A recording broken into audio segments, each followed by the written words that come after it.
Talk That Talk TV, we back again. Welcome to Talk That Talk Media, where the vibe is live. DJ and Tika are hype, keeping dreams alive.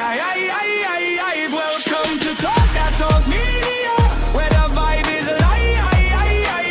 DJ and Tika are hype, keeping dreams alive. Bringing you reactions, reviews and slick recaps. Join the conversation, no time for mishaps. Trends will uncover, every beat devoured with fresh insights and energy will never tire. From pop culture to the latest in the game, dive in with us. You want to stake your claim, don't forget to like, share and subscribe to Talk That Talk Media. Welcome to Talk That Talk Media. What's up, TDT crew? It's your girl, EJ. And it's Tika. And y'all, we are back today to talk about Friends and Lovers. This is a adaptation of Eric Jerome Dickeys' book. If you know, you know. If you were reading them urban books way back in the day, Urban Jerome Dickey was one of those ones as well. And I remember reading this book quite some time ago. It was pretty good. I went back and I reread it. And thinking about adding it to our big book club list because I think it would be great to go back and kind of compare like the movie to the book or whatever, because there are quite a few differences. So please, guys, let me know where y'all are tapping in from. Go ahead and drop your city, drop your vibe check. Let me know what y'all thought about it. And y'all already know we're not gonna do this by ourselves today. Of course, we got my girl Kay in the building. Hey, Kay. Hey. I was one of those people reading those. Girl, okay. This is the Between Lovers book. My sister has the Lovers and Friends one. But yes, was I reading those urban novels in high school being grown? Yes, I was. Okay, girl, listen. And did. And of course, we got our girl Tamika's Den in the building. Hey, boo. Hey, y'all. Hey, everybody. Listen, y'all, this was a two-part series. Again, this is Eric Jerome Dickeys' Friends and Lovers. Of course, we had Notori, we had Ronrico, we had, what's his real name? It's already K. Hold on, let me look at it real quick. I forgot his name. And like Kendrick or something? Yeah, I know it's not with a K. Kendrick Sampson. Yeah, that's it, Sampson, yep. And I was not familiar with the young lady. Did y'all know who she was, or did she play anything? Was she Misty Knight in Luke Cage? I think she was Misty Knight. Okay. Did y'all ever watch the Luke Cage? That is her. I feel like that was Misty Knight from Luke Cage. It looked like her, but it looked like she was a little thicker. Yeah, I kept saying I know this face. Mm-hmm. Yeah. I only saw the first. I think I seen like a little bit of Luke Cage. You talking about the series that they had on the CW? EJ, don't make me get you. Netflix. Yes. My bad. Listen, you already know. Yeah, but hey. Okay, so that was the cast, y'all. That's who's playing in Friends and Lovers. And it's an adaptation of Eric Jerome Dickeys' book. It follows Shelby, Deborah, their names are coming to me, Leonard, and last one, y'all. Somebody help me out. Tyrell. How did I read your name? And okay. Tyrell as well, y'all. So with that being said, basically it's just a story about friends and lovers, like literally. So we're going to jump into it and we're going to talk about it, discuss, some of the things that went down. And again, guys, we are most likely, I think I'm 100% on doing this as our first book club book, especially since we already downloaded it and everything. Might as well. Let me go ahead and get these slides up. While I'm getting the slides up, I need y'all to go ahead and give me a vibe check. Kay, what did you think about it, about the adaptation? Because you read the book, right? Years ago. So I don't remember the book. I don't even remember reading this one. And I know I got this one. I don't even remember it. So yeah, in high school, I read them. I liked it. I appreciated seeing good Black male representation when it comes to like Black love and couples and fathers and marriage. I'm like, this is the kind of Black love stories that I love to see. which is why I'm a fan of Eric Jerome Dickey. I'm like, these are the kind of portrayals that that needs to be promoted a whole lot more. And I appreciate that. And the cast is just beautiful. I love the acting was wonderful. The production design was really, really good. Whoever directed this, shouts out to them. I forgot to look it up, but they did a really good job with this. I feel like this was a all around really good 2-part series. That's what's up. Yeah, I agree with you. They definitely had the great Black male representation in this one. It was done so well. I did just come off of rereading the book because I read this book a long time ago. So, I had to download that Audible and just see what it was hidden for. And they did a pretty good job as far as making it for television. I knew there would be some changes that they would make. So, I mean, that was cool. And that's because they made such so many, because they made some major changes on a couple of things that I did have a problem with on some of it. And I'll tell y'all about those later when I get to those particular slides. But other than that, I thought it was very well put together. I enjoyed it. I enjoyed it a lot. Tamika? Yeah, pretty much the same here. I read the book a long time ago. I didn't get to revisit it. I'm pretty sure I have it downstairs on my bookshelf. I know. Listen, this made me think about how me and my best friend used to run to the library to get our books, and I have no library in my neighborhood now. I'm always talking about that. They took the library for whatever reason. But yeah, we used and with Eric Jerome Dickey. Yeah, it is terrible. Okay. He's definitely one of the ones that we was always grabbing up his books. I know it was like Chasing Destiny and Genevieve. There's a couple of them that I remember reading, but it's been so long. But I feel like some things were starting to come back to me as I'm watching, and I'm like, yeah, I think they changed that. I don't think it was that way in the book, but they do that with things that's made like TV adaptations, movie adaptations anyway. Not too shocking, and I feel like if we was wanting to get everything out of the book, it probably would have had to be like a 4 or 5 night event. But I enjoyed it overall. I actually watched both episodes earlier today, and I was like, I didn't have crying on my card for today. I really didn't want to cry, but I was in here boohooing. I started out part 1 loving Shelby, and part 2 I was like, Shelby, you starting to annoy me, things, but we'll get to girl. I got a whole thing because Shelby was not on my list at all. I'm telling y'all that right now. So if you like Shelby, just know that EJ ain't got nothing at all to say at all. I don't know who is like whoever moderators, whoever got their thing on, go knock these people out, y'all. Chat. They already starting. I took mine off, so.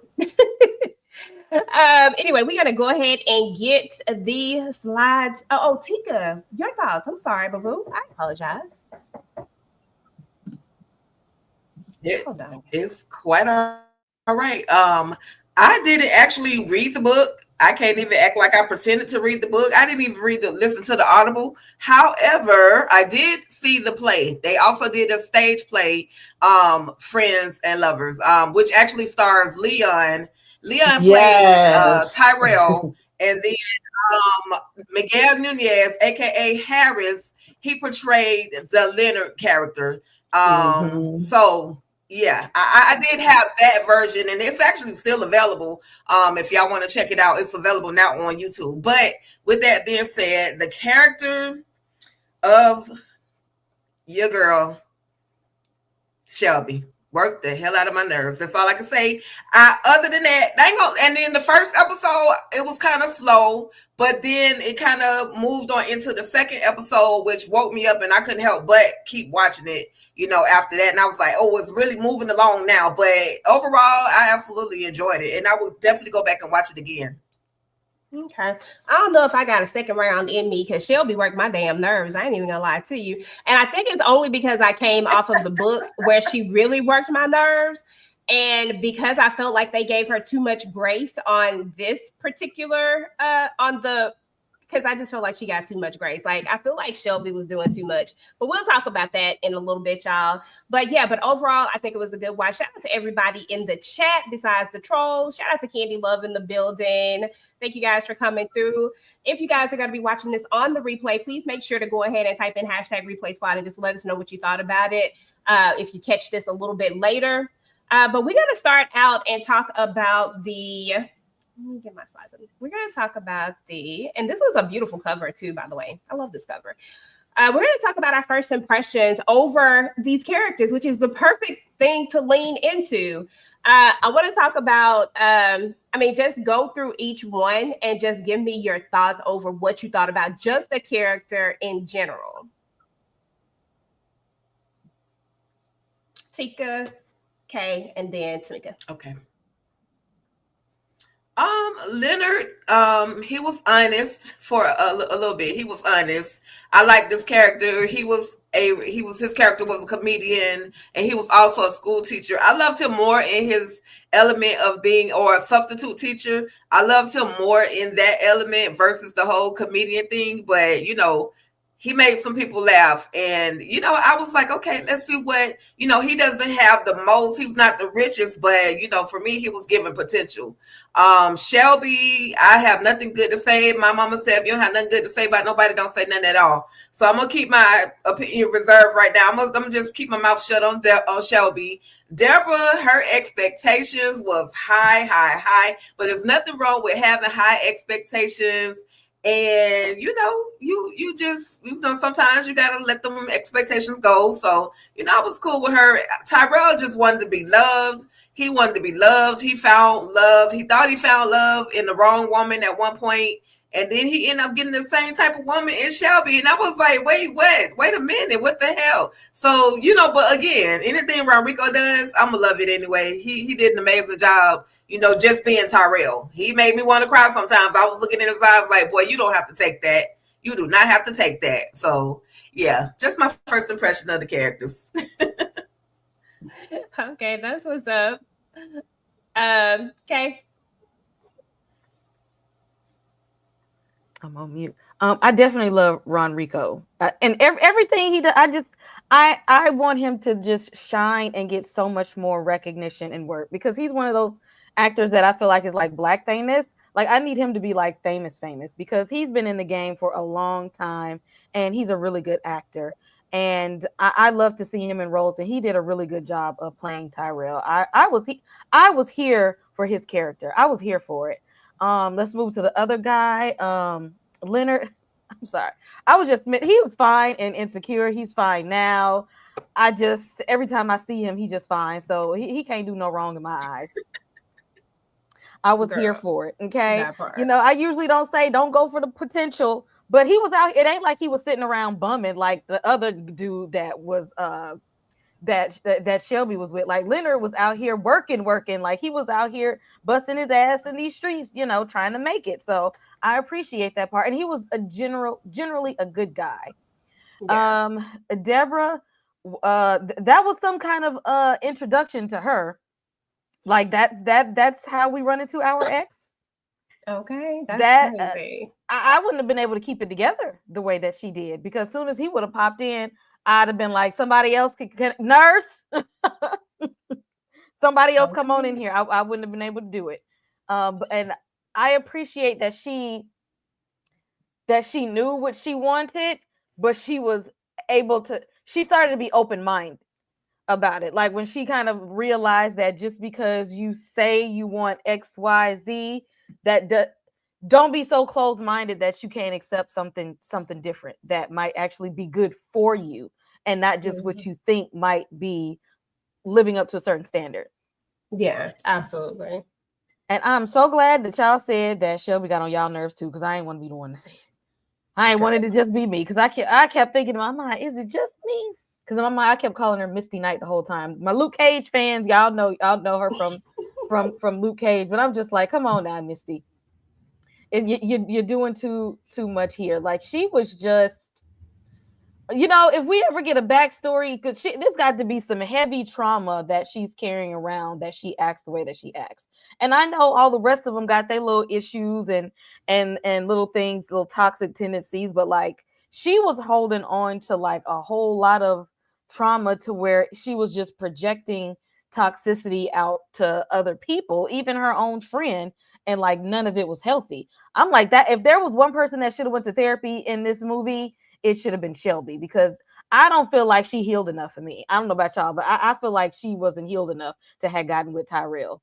Exactly, girl, not at all. And we're gonna talk about that mess too. Tamika, first impressions over these characters.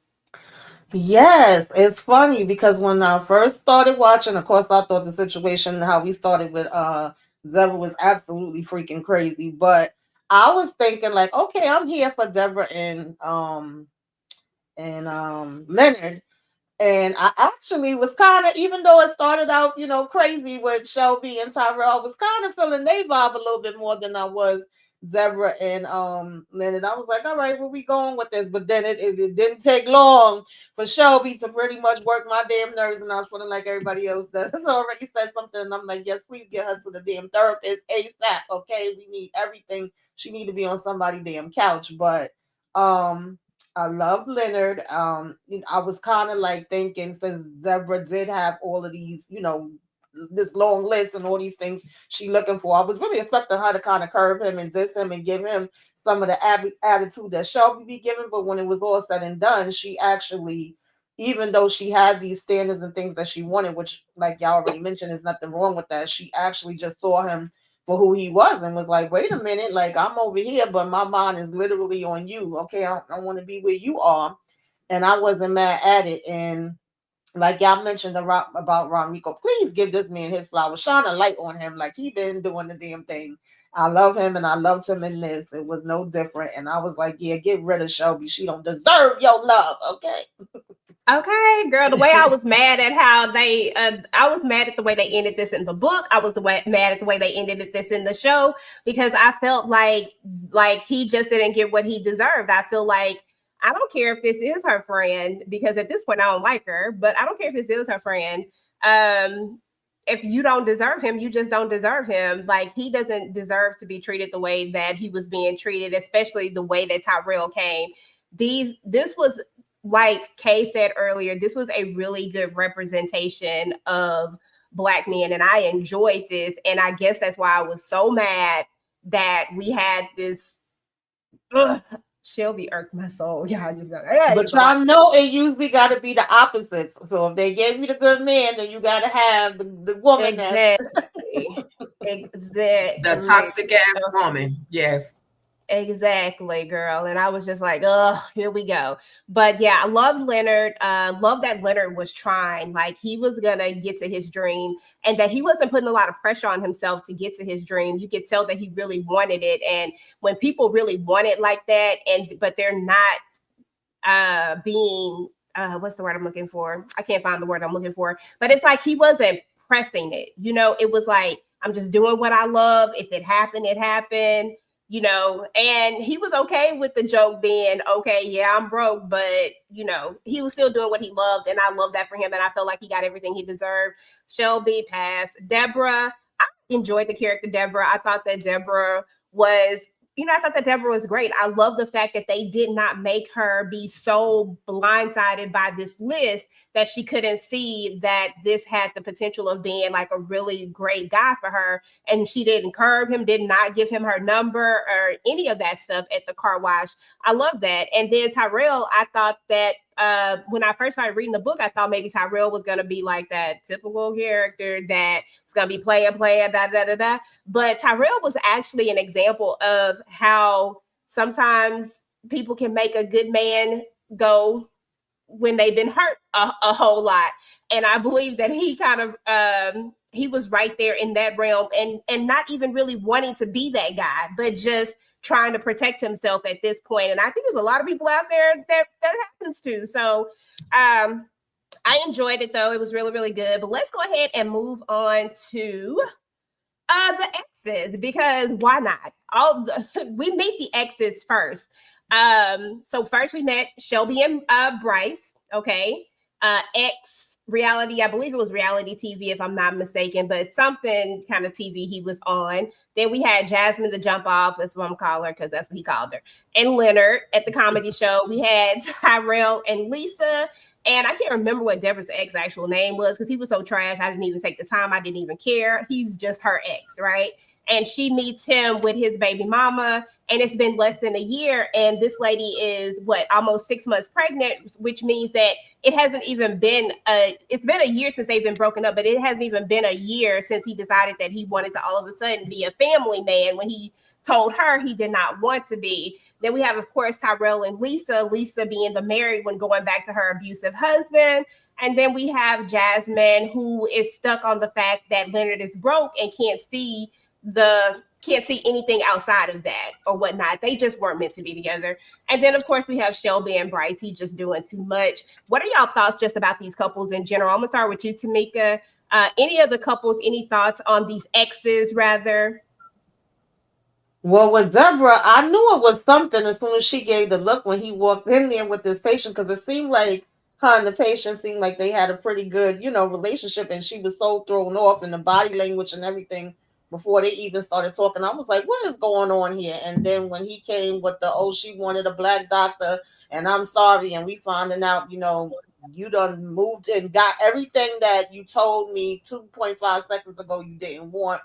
Get up out my damn face, and I'm not gonna be her doctor no more. I'm like, Lord have mercy. Shelby, child, listen, I don't even know if her man was bad or not, but yeah, he was in here playing around in the damn house while she out working. So she's like, yeah, no, it's a no for me, dog. I ain't got it to do. I felt like Tyrell, he just was being led on with this lady. I was glad when he just rolled the damn window up, because how you telling me you going back to your husband, but you like, we can still see each other, right? I don't know what the hell we was expecting there. And I get it that sometimes you be like, oh, you broke, you ain't making no money, and you ain't doing nothing. But again, with Leonard, he just seemed like he was trying. Now, if you was at home, like how Shelby's man was, and you throwing parties or whatever the hell he had going on, but ain't no money going in, then that would be something different. So, that's pretty much how I felt about that. Tikadushi, thoughts on any of these exes? Girl, Bryce was in there trying to be a rap star. He done went from tattoo artist to comic book artist to trying to be a rap star, and it was a no for her. But to me, for Shelby, it's just like no man was gonna be good enough for her. So I didn't know. I ain't gonna blame it all on him, because she chose him, you know what I mean? But Deborah and her ex, Mr. Terrell Carter, how dare you get on the screen and do this to this woman, and you allow your fiance, that this doctor is your ex. So how dare you allow your woman, I don't care. I know, hell, it's got to be more black women doctors in that area somewhere. Do your research. Why play in Deborah's face? And why would you play in her face like that? You knew what you were doing. You pretty much, you gave me the impression that you wanted to hurt her. And if I see you in the street, it's on and popping. Lisa and Terrell, shout out to Demetria McKinney. I love her. She could do no harm, no wrong to me. I hated when she was on Housewives of Atlanta, wanted to beat a couple of people down because of her. But anyway, her and the husband, the situation she was in, again, unfortunately, Tyrell chose somebody that couldn't really give him all of what it was he was actually looking for. And for her to have the audacity to say, can we still be friends? Can we still kick it? No, we can't kick it. Yeah, what I can do is kick you out my face right now. I hated to see the hurt on his face behind her, and then or because of her. And Jasmine and her friend, they did not have to go to the club and act a fool in front of Leonard like that. They did not have to call him out about being broke and all of the things. But I love his clapbacks. Yeah, I'm broke. And to the rest of the audience, y'all can throw some money up here on the stage, because I'm sure gonna take it and spend it. I loved he was able to, just say, ignore her, she'll jump off, and keep it moving, keep his momentum going regardless. Somebody else would have shook them, and they wouldn't have been able to continue on. So yeah, that's about it for the exes. That's what's up. Shout out to Renee Beckham. I'm gonna read this one real quick. She said, I wonder if this is the book where I was so mad with the ending that I emailed Eric Jerome Dickeys to tell him about himself. Girl, I could not pass that up. Girl, wow. no, you did it. Love it. I ain't never been that mad at an love it. Oscar before. Listen. The petty. I'm not mad at here that. for all of it. And if you be here at the end, Renee, I'll tell you how it worked out in the end on the book, because I am interested to see if you emailed him about this book, because girl, I was pissed off. Can you email him again for me? Kay, thoughts over these exes? Well, yeah, I already touched on Deborah and her raggedy ass ex, because it's as quickly as he would started a family with this new lady, he was seeing her all along. It's giving I was seeing both of y'all at the same time, and then just her, which goes to show me that eventually he's gonna start cheating on that woman anyway, especially now that she done once the baby come out, he ain't gonna do nothing but cheat on her too, so she don't need to consider that a loss. Yeah, we ain't gonna spend no time on Shelby and this raggedy ass, because why was you with him anyway? What did you even see? And you can't even call that potential. You call that one dusty. I guess it was because of that. Remember, they said that he was like was on some TV show at first, so maybe that's when she got with him, and then later when he fizzled out. Because remember, her friend was up there trying to hype him up. I was like, okay. Because when we got to him, I was like, yeah. Mm-hmm. He don't look like he been to work in 6 to 9 months. Is what. Yeah, because she said he kept changing what he wanted to do. It's giving he been sitting at the house for a long time. Is what it's giving. Especially when she be gone, just over there having parties while she on the airplane and stuff. Yeah, no, he was dusty. Don't ever go and think that you gonna get into a verbal altercation with a comedian. Y'all seen what happened to that lady with Cat Williams at one time. Don't start with comedians, because they gonna get you back. They stay ready with the jokes. They're quick on their feet. They think. So don't think you finna go and outdo somebody that's a comedian. He's standing there with the mic. This is his job. Y'all came in there to try to say something. All y'all did was add to his material, make the show better. All y'all did was add to the value of the show. That was the wrong thing to do. The Tyrell is that lady that he was seeing. I felt like we was gonna get some more her story. I felt like there was gonna be something else there. I just knew it was gonna be that her husband was gonna do a little bit more. I feel like I would have liked to see something happen a little bit more with her husband, because the way he looked at her, it like that had to be a horrible marriage, to the fact that she still wanted to hold on to this man. Because if you wanted to hold on to this man so well, then you should have stayed there with him. Like it could like he's not gonna continue to want it. And at some point, he had to say, whatever you got going on is kind of dangerous, and I don't want to involve myself in it. And actually, you shouldn't either. You shouldn't be there either. But I can't be associating with you and somebody that's violent, because it could have turned real ugly for Tyrell. It really could have. I mean, that's how these weirdo situations happen, when people, like, in other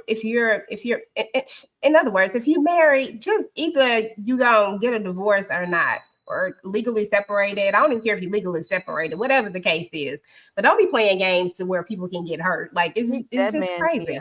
Because that man looked like he was just ready to go. I was like, hold on, Tyrell, can you fight? Can you box? Okay. I need to know. But then we get the friends, guys. So then we learned that, of course, Tyrell, I'm about to say Nathan. Tyrell and Leonard. My bad. I had a Nathan moment. Tyrell and Leonard are friends, and they are best friends. They've known each other since they were kids. And then, of course, Deborah and Shelby are friends. They've known each other since college. We see Shelby go over after her little debacle with her man, and she lays in the bed with Deborah, something that she probably does all the time whenever she has these episodes with whomever she's with. And then, of course, we have Nathan. Damn it. Nathan, get out of my mouth. Be gone. Leonard, who I'm sorry. Leonard, who is telling Tyrell, like, look, you go for these women on purpose because you want people who are not going to be available so that could be the excuse. It's like, this is what you're using instead of dating someone that's single. So it looks like this is also his MO. I want to know y'all thoughts about these friends. I'm going to start with you, Kay, then Tamika, then Tika.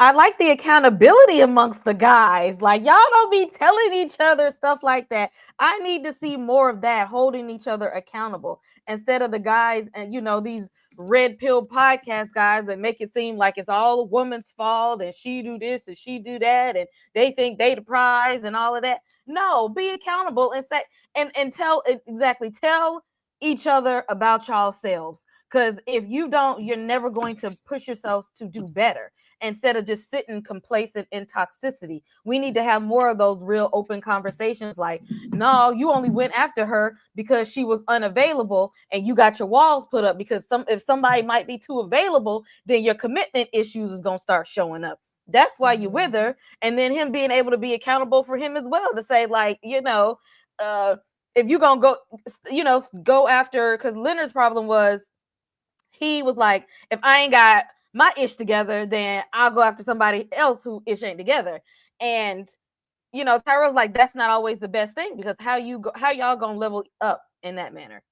Like, how y'all gonna pull each other up if y'all both ain't got nothing?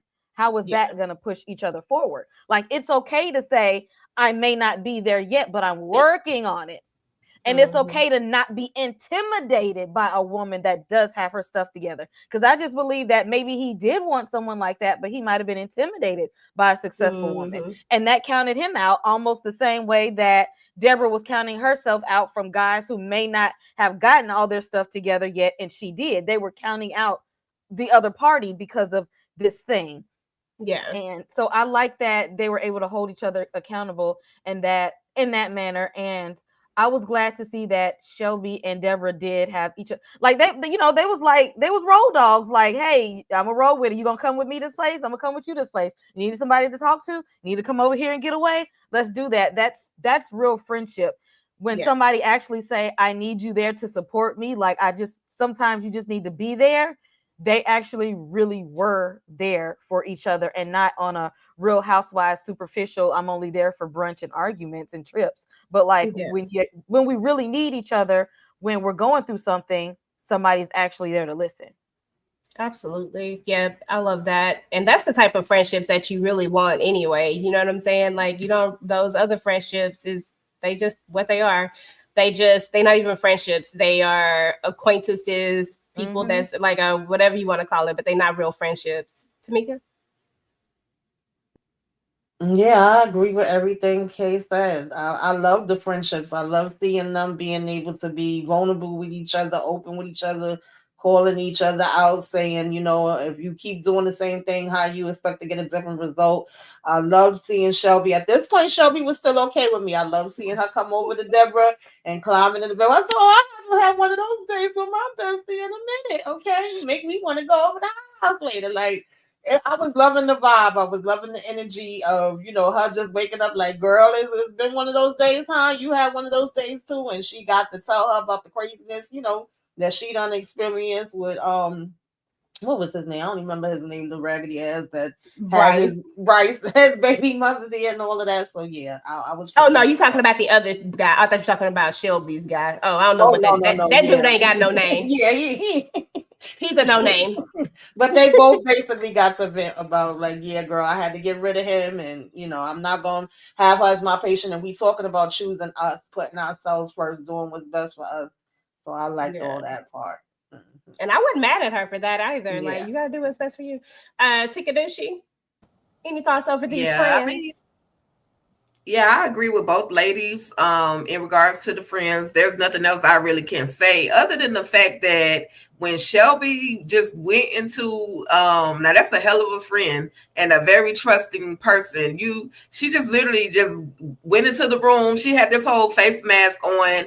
And she automatically knew that it was Shelby getting in the bed with her. But somebody like me, I don't care how many friends I got that's got a key to the crib and can just, my nerves would have been on edge. I would have been, who the hell is that? And then, because like, girl, wait a text message just to at least let me know you on the way. But that was just the nature of their friendship, that, you know, she trusts her so much to know that, you know, only one particular person is going to come in the house this time of night, because it has happened before. So I even though, again, Shelby is not my favorite, but I do love the friendship. And just as Kay was saying, I love the accountability that Leonard was holding Tyrell, you know, holding his feet to the fire. Like, listen, this is what it is. I also like the friendship though. And I'm sure we'll say this again, but when Leonard went to, you know, he ended up meeting Shelby, and he didn't have any money. He was like, "Hey man, can you give me a little loan so my money don't overdraft, or so my account don't overdraft?" So clearly that went through. But I just love the nature of their friendships. They can come to each other for pretty much anything at this moment. Yes. And don't put that on Shelby. That was Deborah. Don't do that. I can't stand Shelby. Can't stand her. Yeah, Deborah. Yeah. Okay, so as we get, you know, we got through all of the friendships, the exes, because that's kind of how it starts out. But then we talked about this a little bit, where Deborah is trying to meet a guy, right? And so she's going to this matchmaking service, and the lady is kind of like, listen, you're gonna have to lower, like, you're asking for this, this, and this. I didn't really like how the lady was coming at her either. Like, although I felt like Deborah may need to be a little more open, it's okay for what she wants. The thing is about it is that I think it was Kay who said this earlier, that sometimes you think you want something, but that is not necessarily what you need, or what you think you want may not just be what you want, because that package might be wrapped up all the wrong way. You know, so I have no problem with her wanting these things. That is great that she knows exactly what she wants and how she wants it. However, I would have had a problem if she wasn't open to something different. Now, in this particular thing, I'm paying my money. I might not be open to nothing else either. I ain't gonna lie to you, because she probably paying a pretty penny for this type of personal matchmaking service. So I'm not mad at Deborah. Anybody have any thoughts over how the lady how she kind of came to her, like, listen, you're gonna have to lower your standards if you want to open pool. It don't matter. Whoever want to speak, if you got something to say.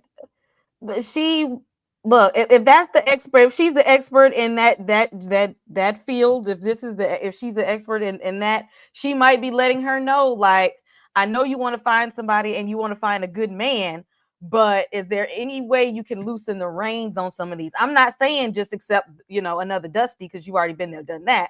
But I'm just saying, open your mind up to some other possibilities is what I feel like she was doing. I don't feel like she was trying to offend her at all, but I feel like she felt like she was getting offended because she was striving for something that might not have been there. And it turns out she kind of actually was. Although all her criteria met on paper, it still wouldn't have made you happy in the end. Yeah, I can feel that. We got to move on to the meat though, because Deborah is out here trying to pay, you know, get your phone. Like, that's what we do these days, right? We tap to pay. But some of these systems, they just don't have that tap. And I don't understand. Y'all need to get it together. Get the tap. Who doesn't have tap now? But anywho, and so here we go, Leonard to the rescue, and this is how they meet. You know, they meet up. I ain't gonna lie, y'all. For a second, I was like, is she gonna give him her number? Is she not? Like, because she kind of looking at him, but he was fine. So, I mean, how you not gonna give Leonard your number? I promise you, I'm gonna stop calling him Nathan. At some point, it's gonna stop. But right now, that's all I see is Nathan. If you know, you know. Shout out to all my insecure fans out there.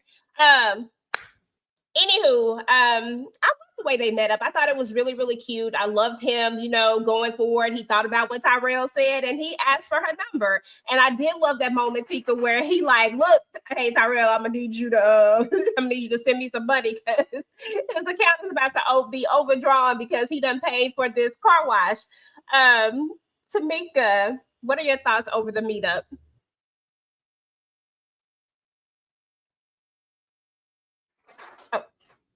Do you hear me?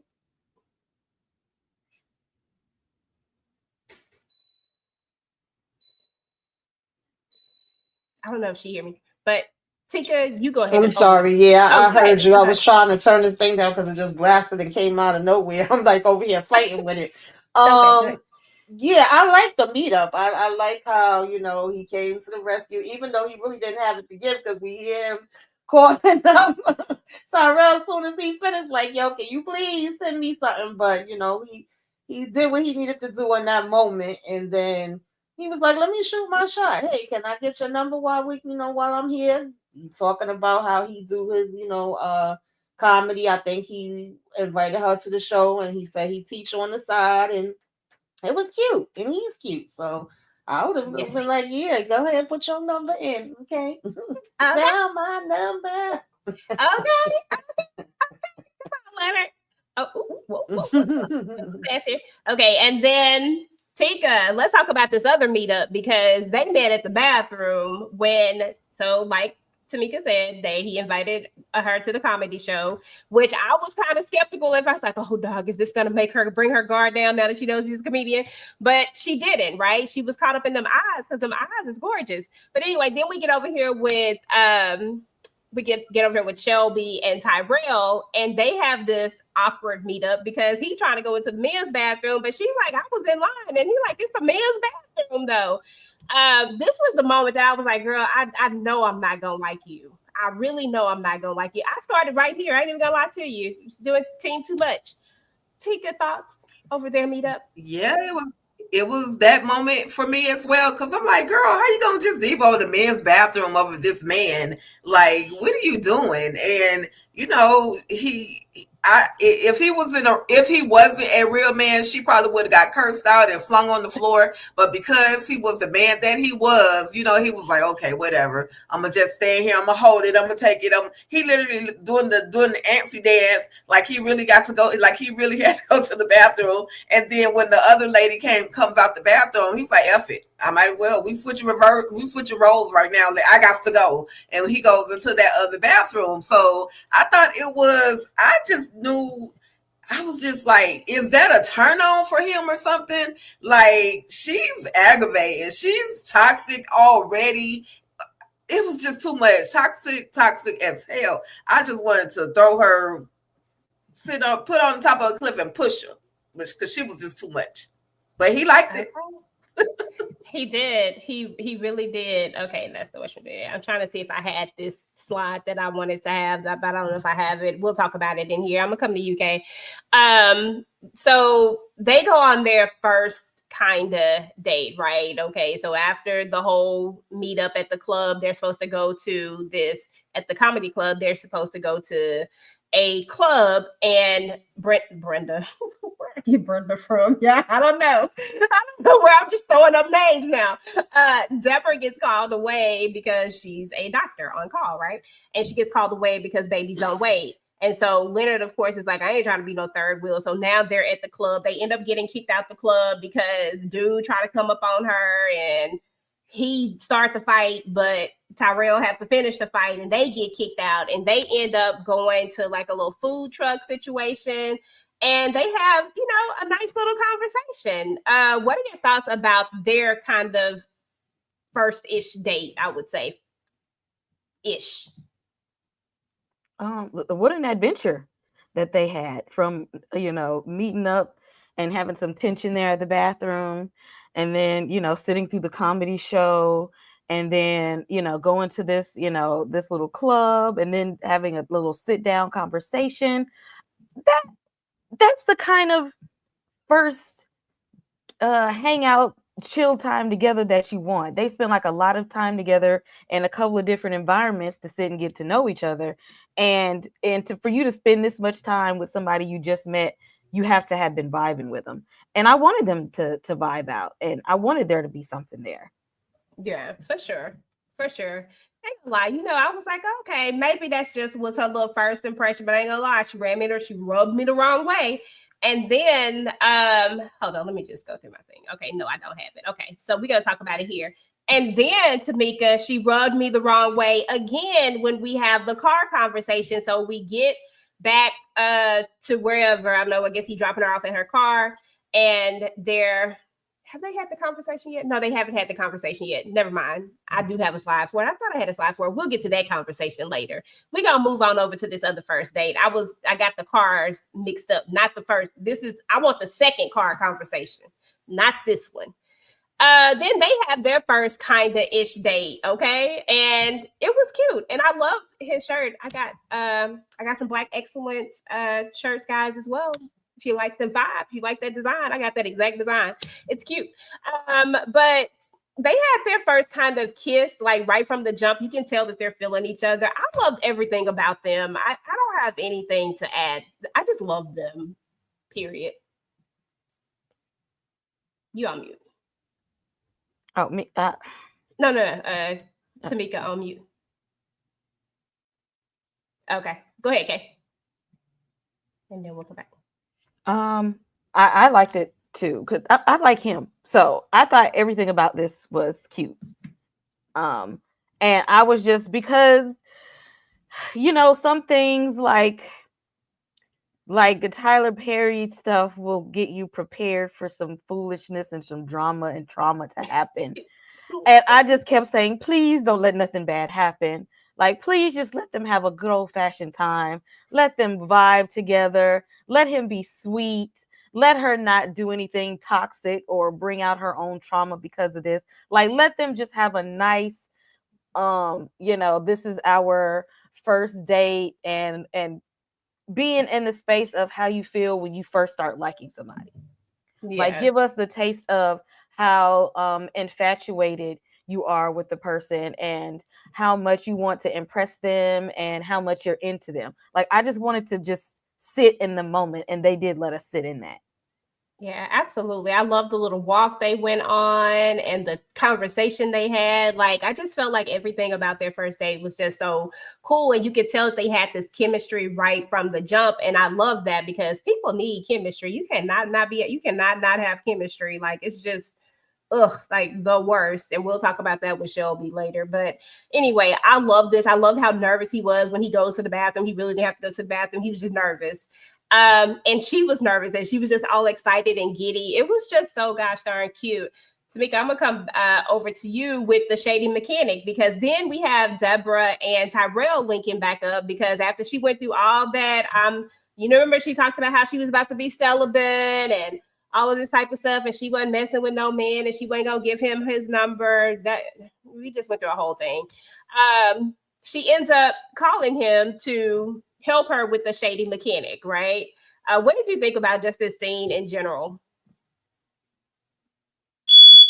I'm sorry, y'all. I'm having technical difficulties right now.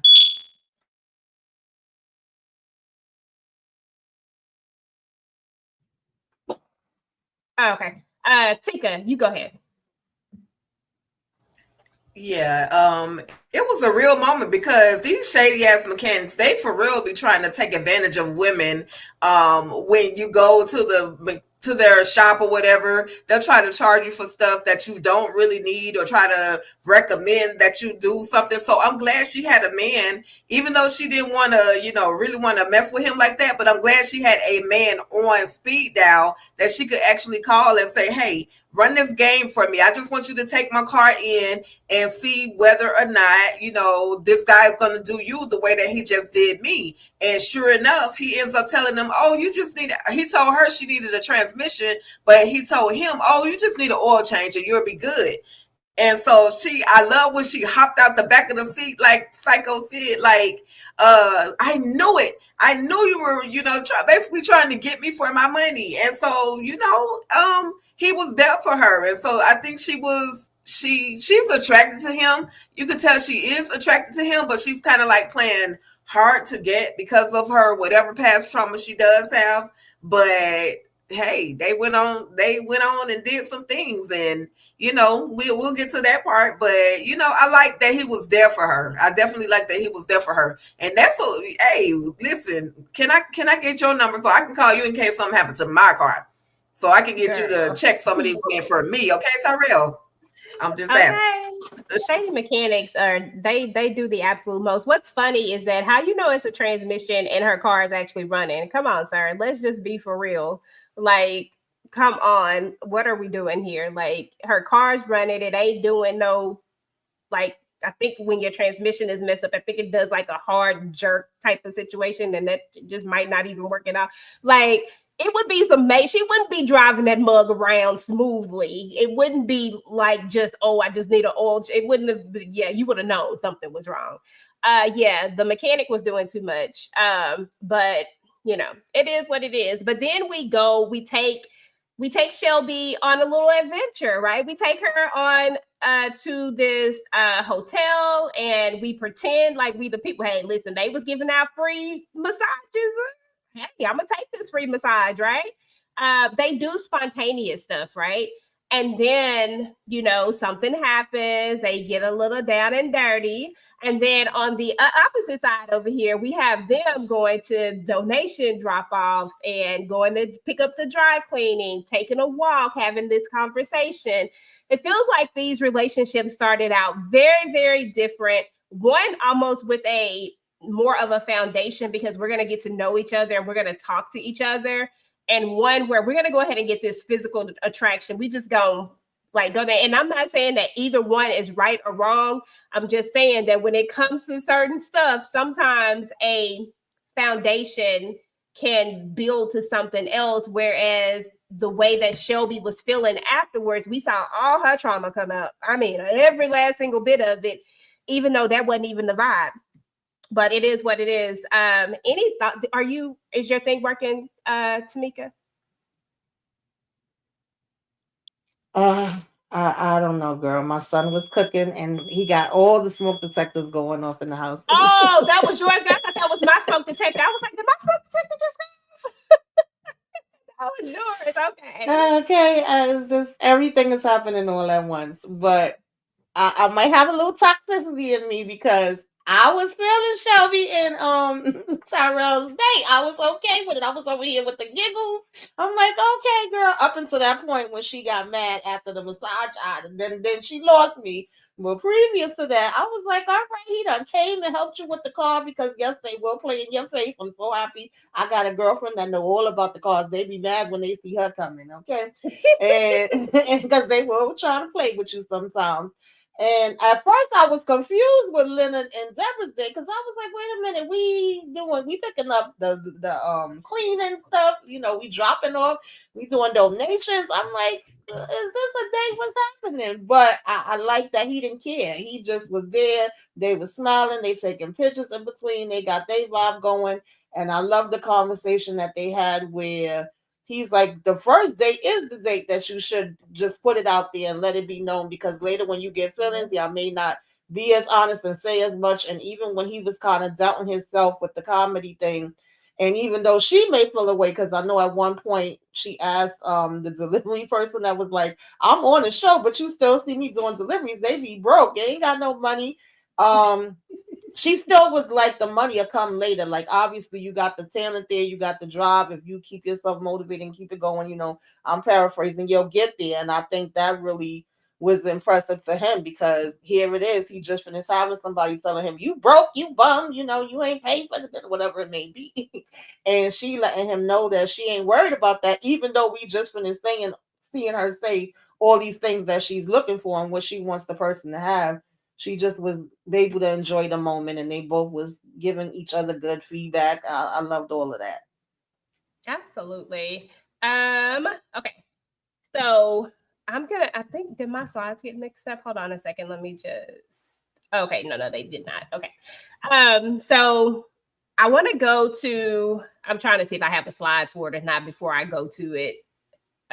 Nope, I do. Yep, yes, I do. Okay, so never mind. We just gonna keep on moseying then, because I darn sure got a slide for it. Couldn't remember if I did or did not. But anyway, we at the end of the day, Deborah and she, you know, they say goodbye. They had a really good date or whatever, but she had set that other date up because, you know, just in case, let me just go see what this is hidden for. Okay, she was like, let me just go see. And then we get over here to Richard. And y'all, he was not the 1, the 2, the 3, or the 4. That man talked about himself so much. He was working my doggone nerves. Tinker will understand this when I say this, but him and Rondo would have made a great, I mean, they would just be great with each other, because he could talk about himself, and then she could talk about herself, and we could just, oh God, it irritated me. Anyway, Kathy, what did you think about this meetup, or the fact that she went from this really great date and decided to go out for the list that she wanted still, just to see? I guess she just wanted to see. She's keeping options open. I don't blame her for going on the date. Now, see me, because she wasn't slick enough trying to slide into the date the way she could have, because she looked real suspicious. Like, that girl, that ain't player at all. You ain't slide out of there good enough. You could have had a better excuse and got out of there, and he wouldn't have suspected nothing. Okay, you're a whole doctor. Doctor. Exactly. You could have said, I'm on the clock tonight. So they just paging me. I got to go deliver this baby. You know what I'm saying? I hit you up when it's out here in the free world. She was real suspect. So, but I don't blame her, because right now they're still in the dating phase. Like, they ain't no titles been made or nothing been locked down. She's still free to go meet people. But when she gets to this date, she finds out very quickly, you went off on that matchmaking lady for no reason, because she was trying to tell you that just because you want this little list together don't mean you gonna get what you think you want, unless she was just out for, like, I just want somebody with money and status. Like, if you just marrying because he got a bag, then there you go. There he go. He looks like somebody who's just trying to he want a wife for status. He don't look like he's going to be a very present man. He doesn't look like he's going to be a very loving man, but you going to have wealth and you going to have a nice bank account. But she's a doctor. She don't need that.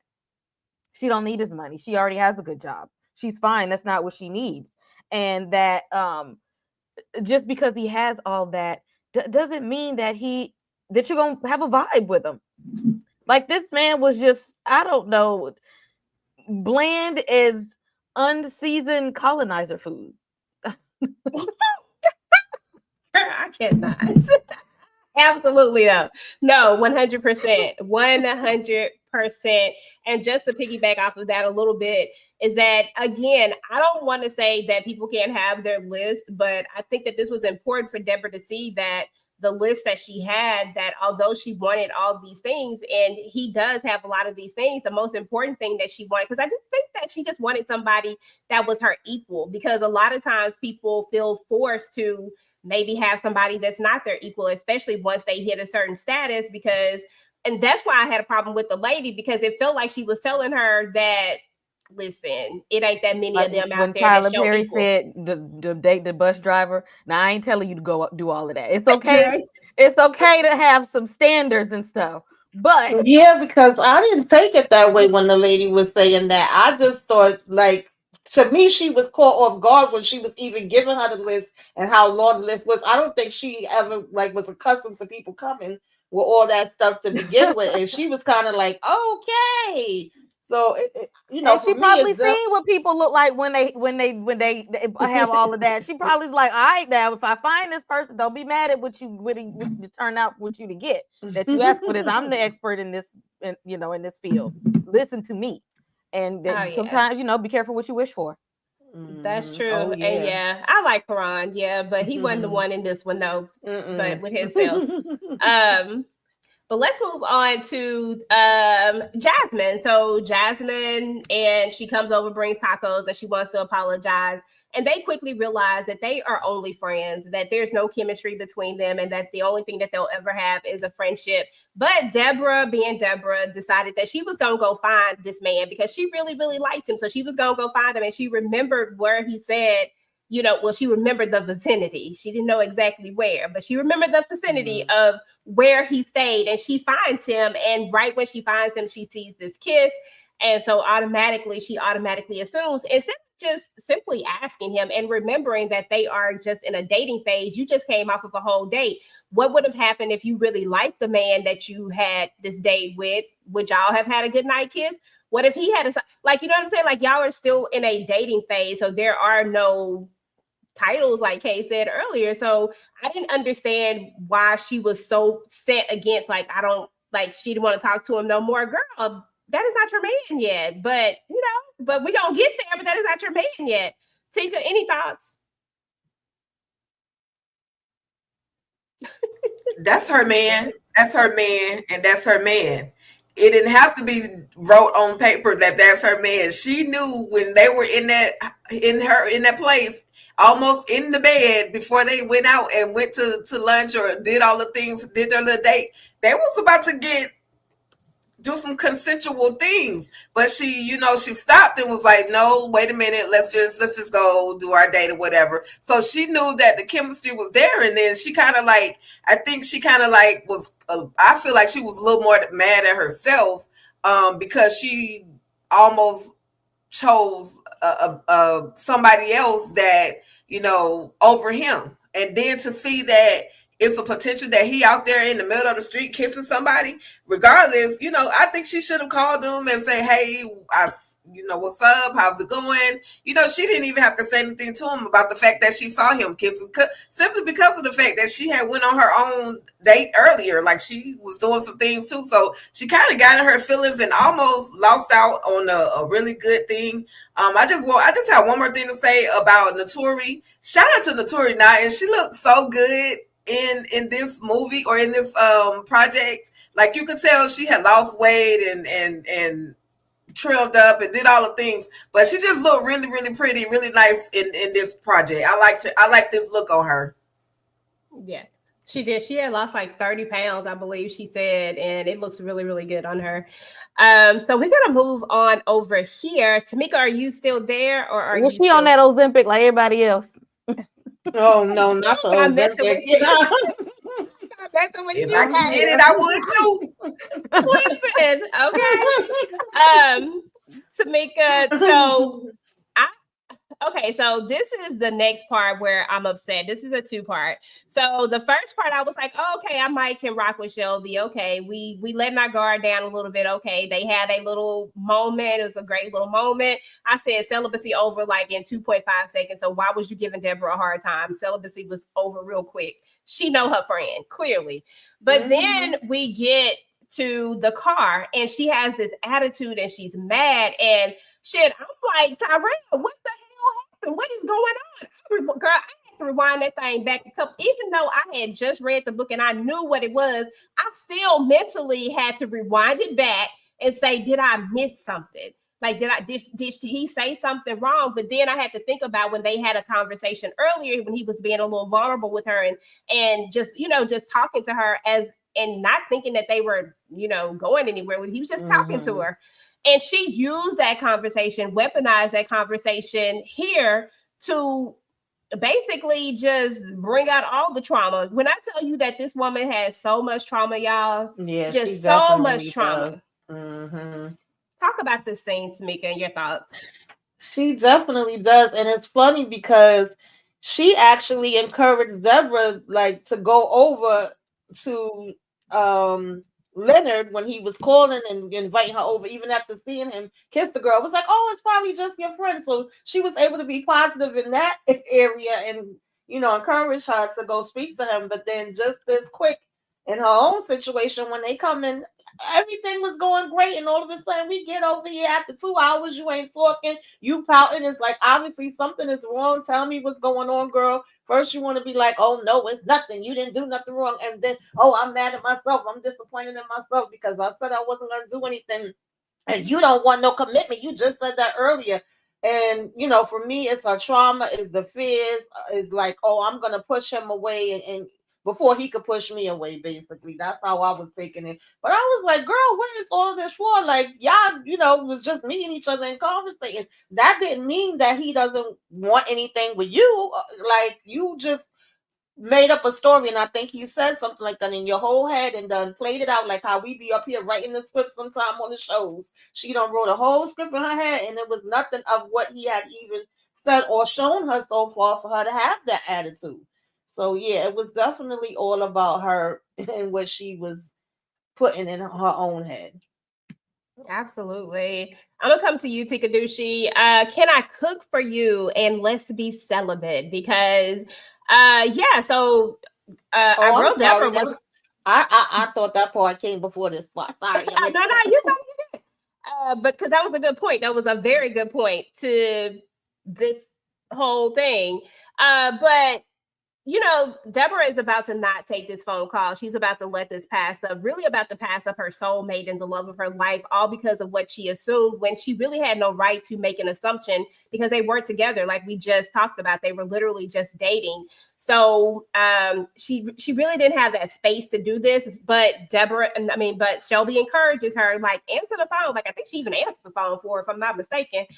She answers the phone for her and tells her to go on over here to dinner. And so they have this dinner, and next thing you know, they're about to get it on. And then just like earlier, when I said that Deborah knows her friend, Shelby also knows her friend, because she said that, like you always do, you'll get serious and then you'll put up the celibacy wall, because that's what she does. And that's exactly what she did. And it made me think about their conversation at the coffee shop. Any thoughts just over these two getting together? Because I feel like they went straight head. They go together, Tika. Right. Yeah, they definitely go together. This man has cooked you a meal. Yeah, y'all go together. Ain't no playing around. No more games. Let's see what we can do from here. Let's see, how much further we can go. I liked it. And I also like the friendship. Shelby, even though she can come off as a hater sometimes or a toxic friend sometimes, she definitely let her friend know, listen, girl, don't miss out on your blessing. Like, this could be the one. Go ahead. And she did, like you said, EJ, she answered the phone for her, or she at least pressed the phone, turned it on, and he's like, hello. So I thought that was cute. I thought that mom was cute. And, she got her man. They were stuck like glue to each other after that. And her man actually was about to get a huge blessing, because that's why he was calling her. He wanted to tell her about this opportunity that he just got, and he didn't want to tell anybody else about it, and Shelby up to somebody. I just laughed at that part. I thought it was so funny. But the thing is that you never know what's going to happen. Like, you never know who this person is going to be, especially when they're putting in the work, like Leonard was putting in the work. But the fact that she wasn't worried about that is what I enjoy about it, because that part kind of went out the door when she, when she saw that she really, really had this connection with him. So I was definitely here for that. We got to move on over here, Kay, because Lisa brings her trifling cell phone.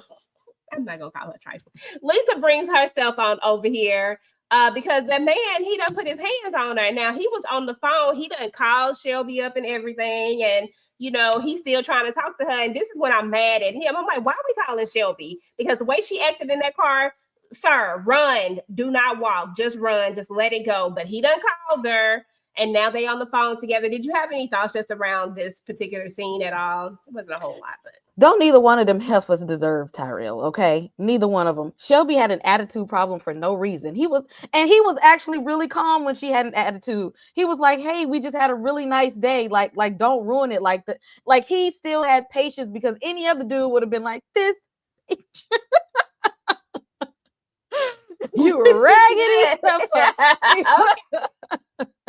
It would have went off, but he's just like, hey, like it's okay, like I'm gonna be here, whatever. And she's just literally like, get out of my car. Like, nah, this is a good guy, because he could have went off. Yeah. He could have called her all types of out of her name, and he didn't. Also, too good for her, because why are you coming over here instead of calling the police? That part. Okay. What are you here for? Okay. What are you here for? You mean you have nowhere else to go? And first of all, how did he put you out? What do you mean? You go to your house and then put him out? What? That's not the way you do it. You put him out. You go in your house and you call the police and have them come and pick him up over to your house. Y'all hoes did not deserve this black man. Okay, at all. Hold on, I think I missed So then we get into we kind of like I guess they gonna try to work it out, whatever they gonna try to do. I don't know. I was over it. I was so done with it. Anyway, we move on into part 2, right? We get into part 2, and then immediately we've been teased with these little flashes of this accident that looks like it's happening, and these police officers and the police lights and stuff like that. So that's kind of how this one starts. But then they go back 2 years earlier, and we see that they're like looking at a house. Deborah and Leonard, of course, his career seems to be, taking off. And I don't know, it's just a really cute moment. We see that they've been together. And then we also see that the other two that moved in together. And I'm just like, Lord Jesus, help me. So anyway, I just thought that this was all just kind of setting the vibe for where we are. And then we're going to move on to get into some of the more juicier parts. This was sweet right here. I love the proposal. I love how she let the proposal happen. All right. And I'll talk a little bit more about that in a little bit. But Tamika, I loved how she let, you know what, we're going to talk about it now. I love how she let this proposal happen as opposed to Shelby, who would not allow or let the natural thing just take place. I don't know. What did you think about the proposal, Tamika? I thought this was cute. She was super excited. She was saying yes already. He was like, let me talk. Because she wasn't expecting it. She just here, they looking at the house. He's saying this is, a little above our budget. There's a lot above our budget. But he did like the closet and certain things. And we want to go ahead and we want to get a little intimate, even though we said we wasn't going to be getting intimate. She was like, take me right now. I thought somebody was going to come in the house to look at the house, to be honest. I'm like, did y'all lock up the damn doors? But I loved when he just was like, you're my person. You're the one that I want to spend the rest of my life with. I was like, oh, it was beautiful. She was trying to seduce that man to get that doggone house. That's what really happened. I said, girl, you trying to seduce this man. Don't be taking it back now. You done it. Mm-hmm. What they said, you gotta use what you got to get what you want. Okay. And that's what she did. I said, you know what you was doing, had that little leg up. No, that man couldn't concentrate. He sit up there trying to concentrate, and you got that leg up. I said, girl, you might as well just go ahead and, because that man is gone. He would agree to anything. He would have went to the courthouse that day if you would have wanted him to. Okay, that part. So anyway, Tika, let's get to the wedding, because we get to the wedding and this is when Shelby officially starts to just, I'm done at this point. There's no coming back for me after this part. We get to the wedding. The wedding is pretty and everything. And of course, you know that Deborah has other friends as well. And, we're having conversations at the table. Some money conversations come up as far as the things that, different people are doing. And then more of Shelby's insecurities come out.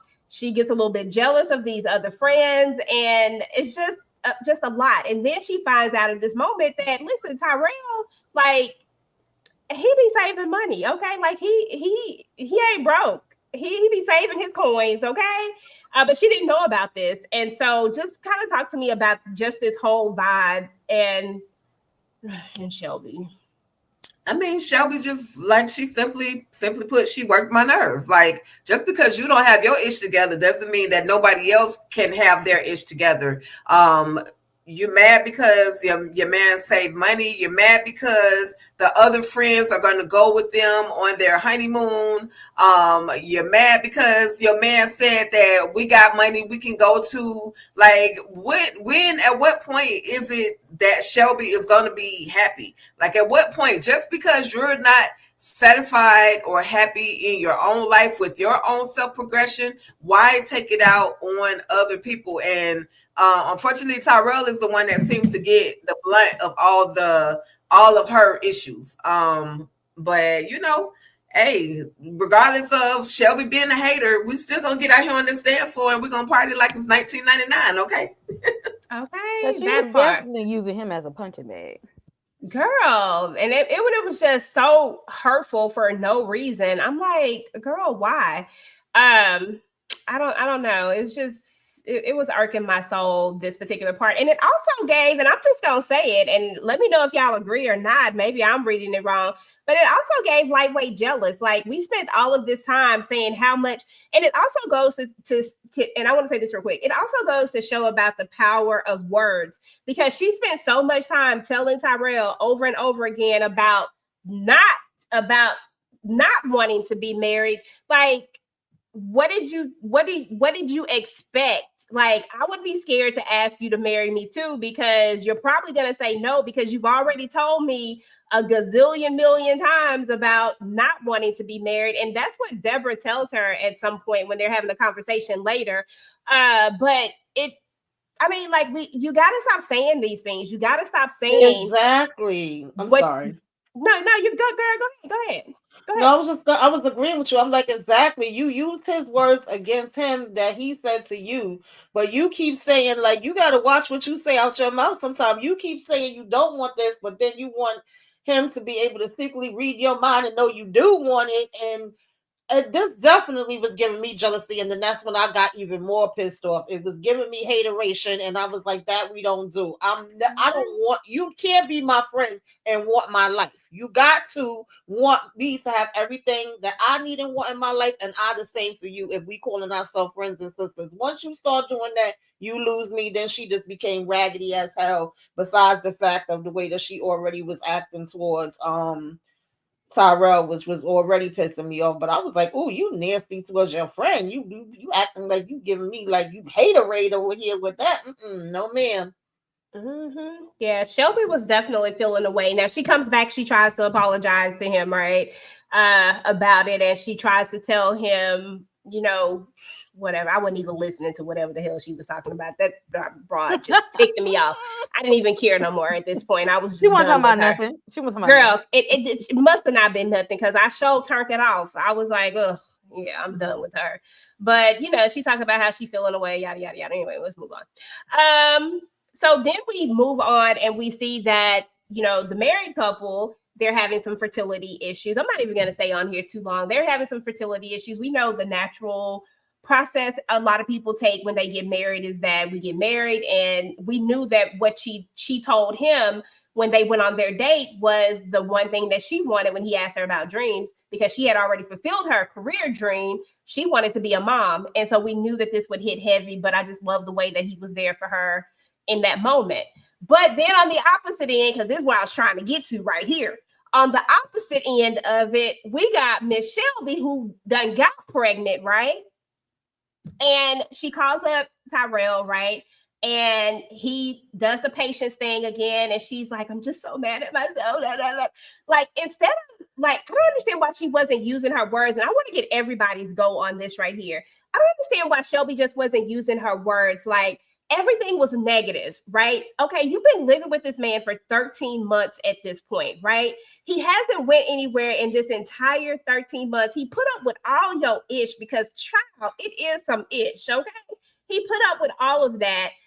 We were given no indication that he's done anything outside of this relationship besides try to be involved in this relationship. So I don't understand where all of the apprehensiveness comes from and why we keep projecting this negative connotation every single time about it. Instead of just saying, listen, I'm pregnant. I don't know what I feel right now, but I'm pregnant. And I mean, just something other than the negative shit that she just kept saying. Cause I was like, God, like, it's like she wanted him to say something negative back. And he didn't give her the negative that she assumed that he would say, right? Instead, he's like, there's nothing to be mad about, And then the first thing she was like, but we're not married. Well, shoot, do you want to be married? Like, in my mind, I'm asking the same questions because do you want to be married? But to her, now it's like, oh, he's just asking me because I'm pregnant. No, he's asking you because you just brought it up. Like, let's just keep it real. You just said we're not married. Shoot, do you want to be married? Like, everything about this irked my soul. I'm gonna start with you, Tika, then Kay, and then Tamika. Just let me know what y'all thought about this. Girl, my soul was irked as well, and he had already planned to marry her. He had already, talked with Jesus, what's his name? Leonard, about possibly marrying her and everything. And she just, but he didn't want, he was, getting everything down pat, getting the timing and everything. But she just lives, eat, sleep, breathe, self-destruction. She, again, toxicity is a real thing. I wish they would give us a true backstory as to what the hell happened to Shelby. Why is she like this? Like, give us some more insight into her world, into her mind, why she thinks the way that she does think. It was just like, girl, you doing too much. And the fact that y'all gonna have a baby together, that would make him, I mean, that's not the only thing. He actually likes you. Anybody that put up with somebody that's so daggone toxic for 13 plus months, they have to like you. Okay. So I just wanted her to like snap out of whatever she was dealing with, but it was a little too late for her. She was ready to pack up her ish and go. Just she didn't really want to be there. That's the way I take it. Yeah. And before we move on to Kay, I do want to say this because I do think that we're going to go ahead and travel down the book. I think we should just go ahead and travel down and do this one as a book because I think it'll be a good read to see the difference in it. In the book, it does go into Shelby's thing and they changed it up in here. And I feel like if they had not have changed that up, maybe, just maybe, I probably wouldn't have because I still hated that heifer in the book. But what I'm saying is that it gives a little enlightenment into why she is the way that she is. But because they chose to go a different route with this particular story, I agree. We don't know what it really is. And if they had at least given us like where it stems from, like in the book, is her mom. So she got that mama drama issues. You know what I'm saying? So here, they don't give it to us. They say that her mom is alive. And here in the book, she's not. So I think that if they had kept those things the same and then expanded upon that, like just even in just a conversation, just gave us a conversation. We need no back things, none of that. We just needed a conversation to know where this trauma comes from. But we didn't get that. So we don't really know in this particular movie where her trauma comes from because I can't treat it the same as the book at this point because I don't know. And it was pissing me off because why are we doing this to Tyrell? Why? Okay. We can definitely see that she has trauma. Like we can see it coming out because she's projecting all of her things onto him. She keeps putting him in the place where he's in between a rock and a hard place, that whatever answer that he's going to give her is not going to be the right response. Like she's then got toxic to the point that it's giving narcissism. And she keeps gaslighting this man because no matter how hard that he's trying, it's never going to be good enough for somebody whose bar and expectations are going to keep they're going to keep moving the goalpost. Yeah. So every time you get close to it, they're going to keep shifting the goalpost. So it's just like, oh, well, we're not married. Okay, then let's get married. Well, then I don't want you to think that. Then it's like he's never going to meet her standards as long as she shifts the goalpost. Exactly. Because she's putting up her own defense mechanisms. And I wish that we would have gotten that backstory because everybody clearly sees that she is unraveling and acting out here. Like she had an attitude problem this whole time, but when her best friend got married and she started to make things about her, oh, she's not gonna need me anymore. I don't know my place anymore. And you got all this money you're hidden, and I don't know about the career that I want to have, and I don't know where I want to be headed. For somebody who's acting like they don't know what direction they want to be headed in, ma'am, you still on the plane, and then you didn't even want to take it when they said they was gonna promote you. Girl. So it looked like you're the captain of your own fate, but you're not driving the ship in the place that you want that you need to drive it. But then you want to complain that you ain't going nowhere in life. It was a whole bunch of woe is me, but she has friends that actually want to lift her up. That's the difference from most people. You have people that is like, we're going to be here for you. We're going to support you. Whatever you want to do, we're going to stand here and be your cheerleaders through it all. And she was discrediting everybody who was trying to speak life into her because she was talking about herself so negatively. There was nothing that he could have said in this moment that was going to be more powerful than the story she was already telling herself. Exactly. I 100% agree. Tamika, anything to add on to that? Because I think I think you hit the nail on the head with that, girl. Yeah, Tika and Kay pretty much summed it up good. And I'm glad you kind of emphasized on the difference in the book because I agree. Like, I think everybody that was watching could see the trauma and know that it's trauma, but it was like, I would really like to see more of what exactly it was because at one point when they were out on their date, they were discussing their parents and their backgrounds. And she did say something about, like, my mother was completely different. She had the degree, but didn't use it, activist and all of that. And here I am, on the plains and she ain't really feeling it. She kind of feel like I'm wasting my life, but she don't mind calling me up so I can pay her bills. That was kind of the most extent, but I'm assuming that she saw things with her mother and whatever woman in her life that she already had this type of perception. Then she does also mention to Deborah Like, I don't want him to marry me just because of the pregnancy. I want him to marry me to want to marry me. But again, like y'all already mentioned, she could have just waited and had that conversation. Like, actually waited till when she was off and saw him face to face instead of calling on the damn plane. Meanwhile, you're going to have the man that's tossing the baby to the mother lap while she was talking. I had to laugh at that. And it was kind of giving me Coming to America a little bit when it was like, whatever you want me to do. Like he didn't know what to say and he didn't know what to do. He, at the same time, he just wanted to show her like, okay, I'm kind of surprised at this. Are you sure? All right, then what are we going to do with this situation, now that we're here? And she just closed it off and took it like, yeah, nah, he ain't about it. He don't really want me. And I don't want to just have a baby just because, whatever, since, Deborah was even trying to talk to her while they was there. Like, you never know, this could change your life. And she was like, well, I don't want to have a baby for it to change my life. I got what she was saying to a certain point, and it's your body, your choice. But I definitely felt like she didn't go about it the right way. And then when she sat there lying in his face, I was like, girl, it ain't nothing else I could do for you. I was just over Shelby. I wanted more for her.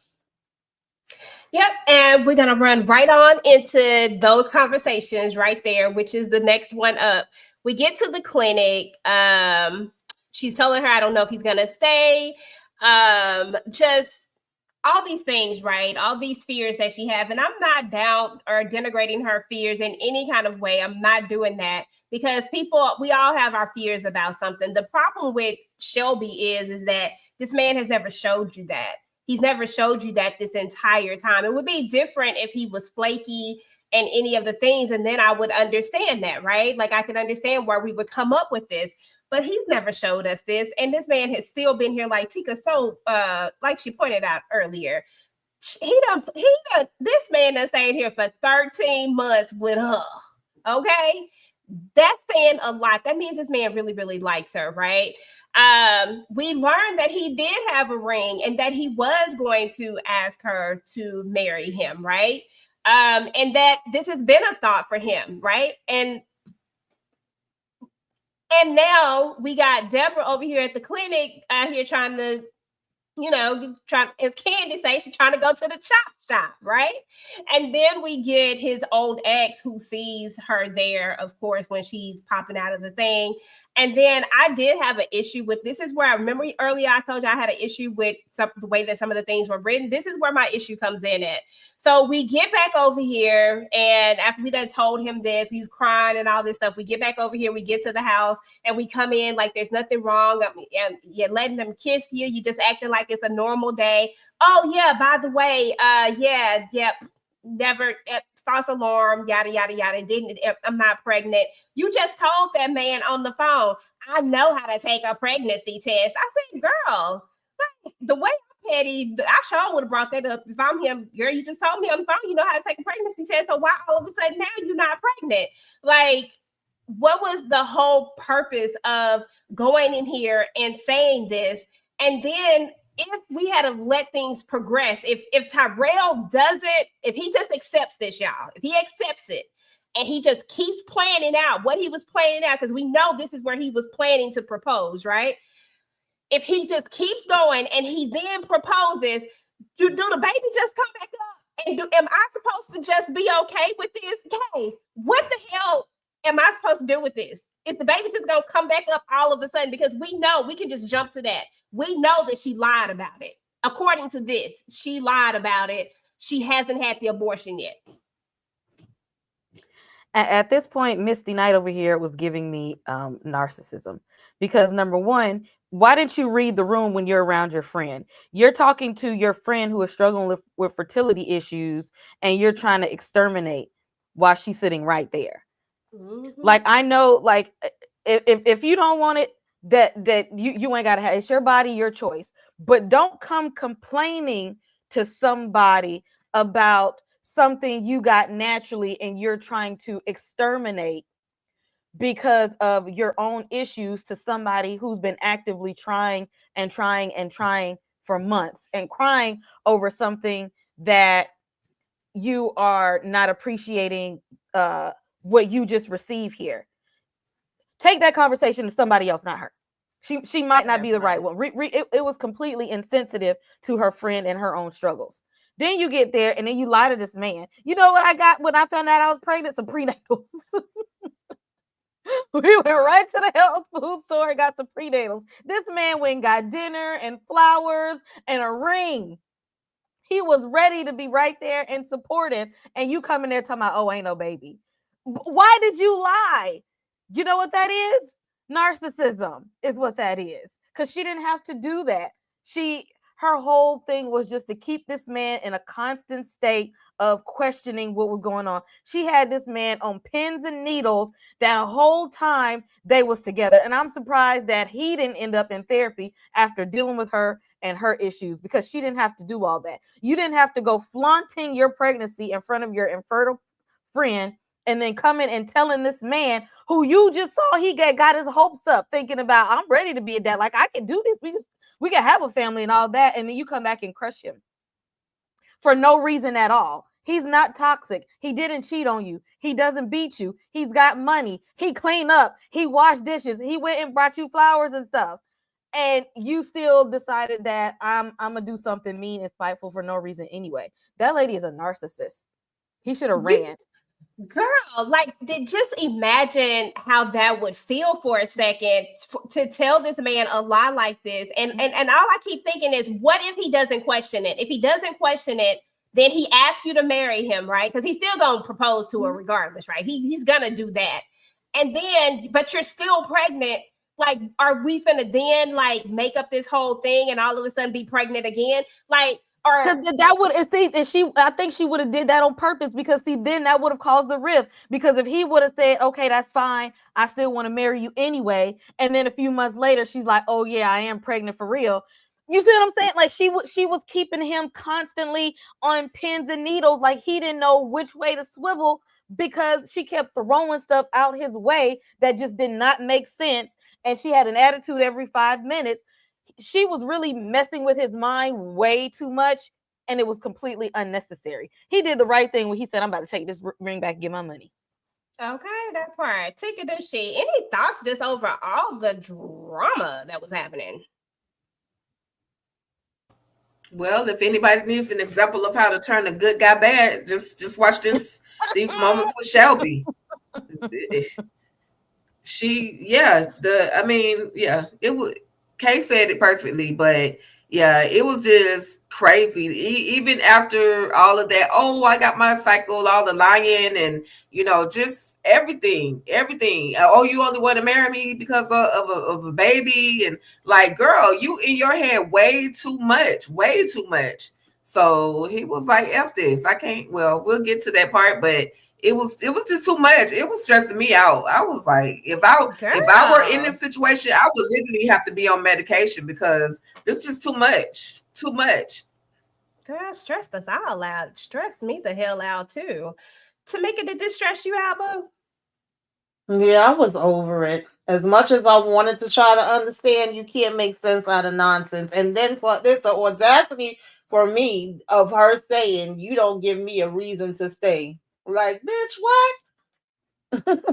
And okay, Tika said it. Tika was right. This will turn a good guy bad. I have seen it live and in living color. Yes, it happens. And I was so pissed off at her about that. I'm like, how you gonna try to turn this? And you the one that done you the one that done did wrong, and then you trying to turn this and make this about and make him wrong. That's what gaslighting is. Yes. She came in the house and immediately started gaslighting this man. And all he did was say, hey, how are you? Glad that you're back home. Right. And she immediately started gaslighting him. And wasn't even a good liar. And through Deborah India, like, oh, she says this happens all the time. And he was saying it back to her, like, Deborah told you this happened. He was giving her chances. Okay, gave you a chance to go ahead and get it together. Then now she's going to walk out and leave him. I'm like, girl, what is you looking for? You had a good man, and so now he done left, but it's exactly what Tika said. This is where this good guy goes bad, because he ain't finna do, now he finna try to be something that he not, right? But not only do we have that, we have you now that's chasing after what exactly? And I'm gonna move past this. They meet, yada, yada, yada. Old Richard is back, okay? I want to get to this part right here because 6 months after we meet him, all of a sudden now we're going to meet the parents, and now all of a sudden we want to be engaged. Like, did you just want somebody to you just wanted a ring? Like, did you just want to be married? Like, I don't understand. Like, did you not want the part that comes with the love, the care? You cannot tell me that this man was giving her any of that, because the person who we meet, like when we really get a little bit more of him, says absolutely not, y'all. Absolutely not. But let me move to this part right here, y'all. Okay, so we gonna move past that. We know he turned into Playboy Tyrell and did all the things, but let's get to the friendship part right here. We go back and we see our friend, right? You never even told your friend, not even, because the first thing I'm doing, I'm be like, look, girl, he done put a ring on it. She don't even know that you're dating this man, and she doesn't even know that you're engaged at all. Do you really want to marry this man? Are you really proud of this? Kay, your thoughts?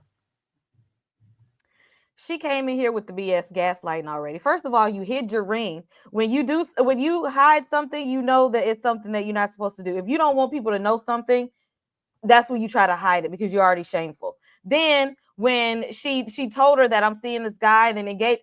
Oh, well, see, that's why I didn't want to tell you. That's why I didn't want to tell you. No, you didn't want to tell her because you're dating the guy that she didn't want. Number one. Number two, you know there's no emotional connection with this man. He just has money and wanted to marry you instantly. Miss, you want the commitment, but not the love part that comes with it, so that you can keep that wall up, is what you wanted. And now you're getting mad at her saying, I told you so. She's not there to say, what's wrong with you? Why would you do that? Why would you go after my leftovers? You don't even know this man. She's only going to reflect back what you're already thinking. And you just didn't want her to say that part. So you went and gaslight her. Well, see, you always be negative. Shelby, you're the negative one. And you always going to have something to say. And that's why I didn't want to. I deserve to be happy too. But shut up. You ain't even happy. You just wanted, you didn't even think about marriage until she got married. And she actually loves her husband, and he loves her back. And I can't say the same for you. Okay. And we just talked about that, so we don't even have to go through that. Tika, so we get to a moment where Shelby decides she's gonna call up she gonna call Tyrell up, which I don't know why you calling Tyrell, because leave Tyrell the hell alone. You already done turned him into what you done turned him into. But old girl answers his phone. This is something that is very different from the book too, but we'll talk about that at some other point when we get ready to read, when we talk about the book version. But Richard finally shows us his true colors. What you think about Richard? Richard said, "Mother is hungry." Listen, no, put on I was not shocked by anything that Richard did. Like, he bored the hell out of us when he and Deborah had that dinner. So I wasn't looking for nothing from him. He looked like a mama's boy, act like a mama's boy. He was giving mama's boy. Shout out to Miss Gladys, Zach mama from Zatima.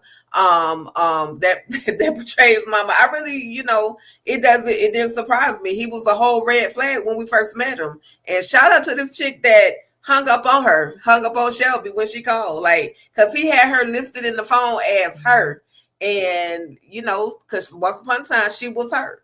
And now, she ain't nothing. Click, the number you have dialed has been temporarily disconnected. Don't call me no more. She hung up on him. But yeah, I didn't really have a lot on Richard. He was a mama's boy. It was given, I probably could have slept with my mama back in the day. So yeah. Okay. Well, let's move on to the sad part, because then we get to the sad part where we get the flashes that have been coming to us this entire time. I'm going to start with you, Tamika. We get to this part. We see that there was a conversation that Leonard had with his friend when he came to visit him. Just like Shelby was having a conversation, Leonard was having a conversation, and he knows that this isn't his friend. Like, this just isn't him, that he wants to be a one person. He wants to be a one man, a one woman man. Is that how I say one woman man? Yeah, I think that's right. A one woman man. But the thing with Shelby has just put up this wall for him. And so he's out here trying to do something that he's not. So he's leaving him a message as he's driving off. And then all of a sudden he gets hit by a car. And that's where the 2 police officers were coming. They were coming to her door. And then we see that she has finally gotten pregnant as well. And Leonard low-key told us, because he said, I want our children to grow up together or not be that far apart in age, when he was in the car. But then we have this moment where he wakes up and he says, I love you. And then that's it. And Leonard is gone. And I cried like a baby. I ain't even gonna lie to you. I cried. Baby, I cried. Tamika, thoughts? Yeah, this was so sad. Side note, I did not know that freaking raggedy ass Shelby knew that Richard and Deborah had dated. I'm thinking she just met him and we gonna have this moment where we gonna realize that I said, you trifling ass raggedy ass, like she just got even lower for me with that. But anyway, trying to take some damn sloppy seconds. But poor Leonard, oh my God, this broke my heart for her. I felt so daggone bad. I was like, wait a minute, the time jumps is jumping. Because I'm like, look at this big ass belly, like, oh, they having the baby after all this, and now this happens to him, and it's just nothing like when you have that person that's just, your best friend, your everything, your soulmate, I felt for her. I was like, no, I definitely was crying hysterical with this part. She like, you got to be here for your little girl. And oh man, I like, well, even though it's horrible, but I like that he got to express himself to Tyrell and tell him, like, you're not really living the life that you want to be living. I know you got hurt, but I need you to get it together and to be real with yourself and true to yourself, and talking about their kids playing together and all of that. And he's trying to send her a text, like, the people that he loved, that's who was on his mind. And then this freaking bitch come out of nowhere, Girl. Oh Lord. Yeah. That part. So then, Tika, we get over here where we are at well, first of all, we had Tyrell called up. He called up Shelby. He called Shelby. Yeah, and to me. I'm sorry. I just want to say it was funny to me that even though they broke up and they say they both ain't thinking about each other, she as him and her phone, and he had her as her phone. Like him and her. He said, "Who is him? Who is he? What's it? Richard, sit your ass down. Just stop, okay? Like, stop." Richard was irking my soul. But anyway, so he calls her up, tells her what happened or whatnot. So we get here, and Deborah is like, I need you to be strong for me, because listen, Tyrell is full on breakdown at this point. But she's like, I need you to be strong for me. And then he says that I can do it for him, right? And I love this moment. I feel like this was just like such a touching moment, but we're going to move on to the drama. Kay, I'm gonna start with you on this drama, because why Richard have to bring his trifling self here? Just jealous for no reason, jealous of him, and you don't even know him. Now, in the book, they play this out a little bit differently, but and it explains why Richard has this reaction that he has. Not that I agree with it, but it does explain it. But they don't really do a good job at explaining why Richard went so here. Like, how much of this relationship do you know? Do she sit around and talk about this relationship? Like, what is it really? You know what I'm saying? Like, why did he have such a reaction to Tyrell? But anyway, he does have a reaction. They end up getting into it. What are your thoughts? Rodrigo Lee was carrying the second half of this movie. He was carrying this end of the movie. His acting was just on point. He was carrying these scenes. Richard, bland ass Richard. I hate when men be in women business. I can't stand it, because first of all, she was going to go see about her friend and check on her pregnant friend because her husband passed. This had nothing to do with you. And she planned to leave him because she said, I needed some space and some time. It'll be good for me to go away. And the next thing you know, he's here. Why are you in women business? You was not invited. That's just overbearing and controlling nature. And she wouldn't have lasted in this marriage and relationship with him anyway. because he just looked like he want to be all, especially when he was like telling her to wear and all this kind of stuff. It gives controlling, and somebody needed to check him and put him in his place. I did like when he said, he did get that one line in there when he said, "I thought you'd be taller." I gave him a little point for that, because, you know, he said, what she said, she's 6'3", she need that, the tall man. He might have got one off on him, but he did need to be checked, because first of all, sir, you weren't even supposed to be there.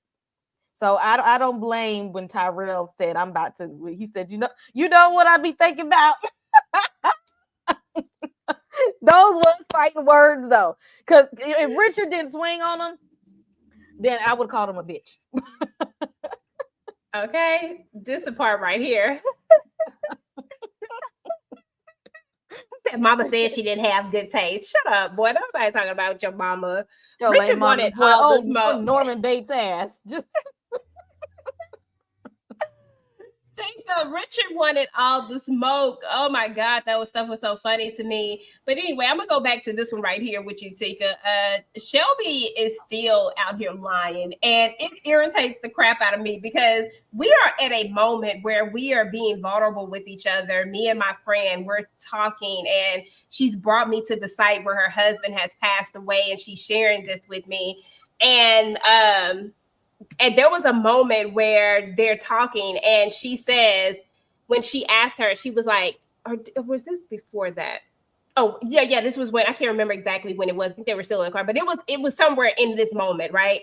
She asked her, why is she marrying him? And she says, no man has ever been crystal clear with me, and he's intentional. And girl called her that, like, and she was like, why are you always, speaking up for Tyrell? Because Tyrell was very intentional. He was very crystal clear. And you know what else irritates me or makes me think? Because I know husbands and wives love the pillow talk. I always wondered, did Leonard ever tell her about the ring? Like, did he ever say, like, he had got a ring for her? Because that's been some stuff I would have told my husband. I'm like, he had got a ring for her, and that heifer done went and left him, and he was gonna marry her. Like, that would have been what I would have said. He probably did tell her, especially when they that close. He probably said, "Your friend tripping," because my boy's about to pop the question to her. He's about to get down on one knee. Your girl out here on some other stuff. I feel like he told her. Yeah, that's what I'm saying. Like, I feel like he had to. But yeah, but what did you think about when she said this? Like, Shelby's even lying to her friend. Girl, she don't know what the truth is. She don't know how to tell the truth. She's just a narcissist, liar, everything. She's all the things. But guess what? She got what she deserved. She got a man who was going to pretty much choke her behind out. He was controlling her. She got what she asked for. With dealing with Richard, we saw how controlling he was, especially following her, to the house, and, all in women's business, as one of y'all said, and so she got what she got. But it was like, I was just hoping she would just go away. I mean, and I don't want to be mean, but why wasn't her in the accident?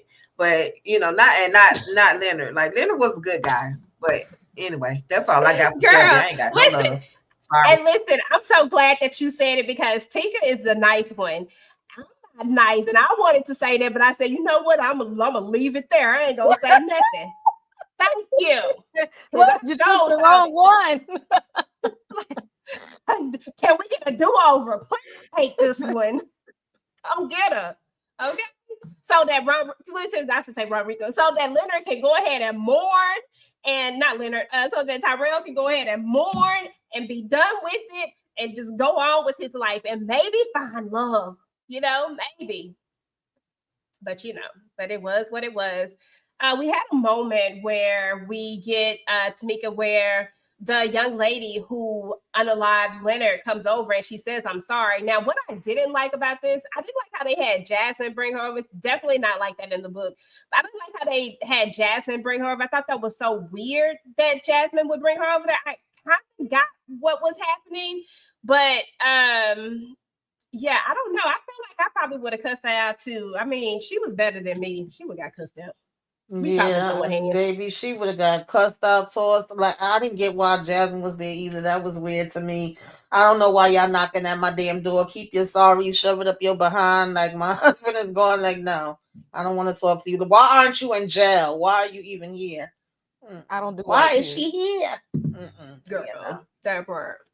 Like, why is she here? Why is she here? Now in the book, the person who hit her is supposed to have had, they had a little money, like family could get her out and all that type of stuff. So, but they did the scene a little bit differently. But she puts her hand over the baby like, this is what you took. Okay, the way she wouldn't have been touched, the way she would have had something broke on her by the time we was all over with. And that part came. Okay, anybody got time for them tears at all. But we say goodbye to Leonard, y'all. We say goodbye to Leonard. Everybody gets up there and speaks and does all the things. And it was just a really nice moment. And then this happens, and I want everybody to speak on it.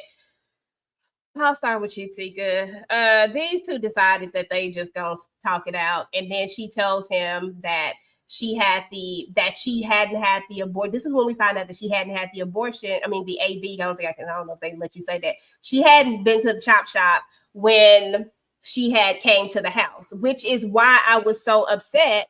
Because why are you lying? Like Kay said, why are you gaslighting? Why are you doing like? What would have been the end game to this? What game are we playing? Why are we not adults? Are we not grown? Who plays that type of game? Like, that's just so wild to me. And how he just sits up here and it's like he should have fought for what? You cannot fight with somebody who is not in the ring with you. You cannot fight with the air. It just cannot happen. Like, oh, okay, hold on. I'm getting upset. Go ahead. I'm sorry. Yeah, he could fight with the air, but he'll look real crazy because she was not, again, she telling him he should have fought. She wasn't willing to fight. So why try to put this guilt trip on this man? Whose side am I choosing? Definitely not Shelby's. Again, why wasn't it Shelby? That's all I need to know. Like, why wasn't it her? That's all I got for her. I hate this for Tyrell. I'm hoping maybe they'll bring a part 3 and we'll see that he's not with her. He's actually with someone that actually loves him, cares about him. Give us a 5-minute clip or something, because this just ain't gonna work for me. I don't know if they're actually together. I don't know why he would. Boy, what she put on you? Did she put roots on you or something? Like, what is going on?